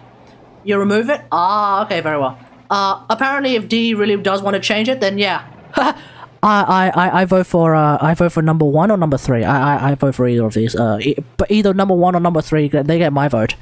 As a Mag main who has been playing this game for 9 years, number 1 and number 3, they get my vote. Fuck yeah. And I think any of these three choices would be fantastic. I think all of them. I will be fine with number 2, provided that Bullet Drop Vacuum actually sticks around with number 2. Aside from that, number 1 or number 3. Hell yeah. Obviously, the first one might be a little above and beyond the Call of Duty. Wait, I'm sorry. You think number 1 is a bit above the beyond the call of whatever? I think number 3 is outrageous. I think number 1 is cute, but number 3 is insane. Surely. Passive energy gain versus active energy gain, where you have to unironically swap to a different weapon. Or maybe you don't because you're a Kuvan Nucor memer. But like, you know, you swap to a different weapon to get energy. I feel like number 3 is more outrageous than number 1. But still. Moving on. We have but 1 frame left. Oh, okay, Vault, I don't care. That's pretty much it. Let me know what you think about all this in the comments below. Chat, what do you guys think? Overall, yay or nay on these changes? Because here's the thing. I'm pretty much keen on all of these changes, except for the one about like armor and stuff. And I think there was like one other change that I was like, not particularly fond of. But yeah, generally speaking, go for it. That's what I say. Generally speaking, friggin' go for it. But that's gonna be it. Let me know what you think about all this in the comments below with, as part of this YouTube video that I'm putting on YouTube. Otherwise, hope you guys enjoyed. So if you like this video, hit that like button, subscribe for more Warframe content. Feel free to leave a different kind of comment saying, oh my god, Brozime is 100% correct and you are not. Because that's exactly what happened last time. And until next time, I'll see you guys later. Thanks for watching. Peace!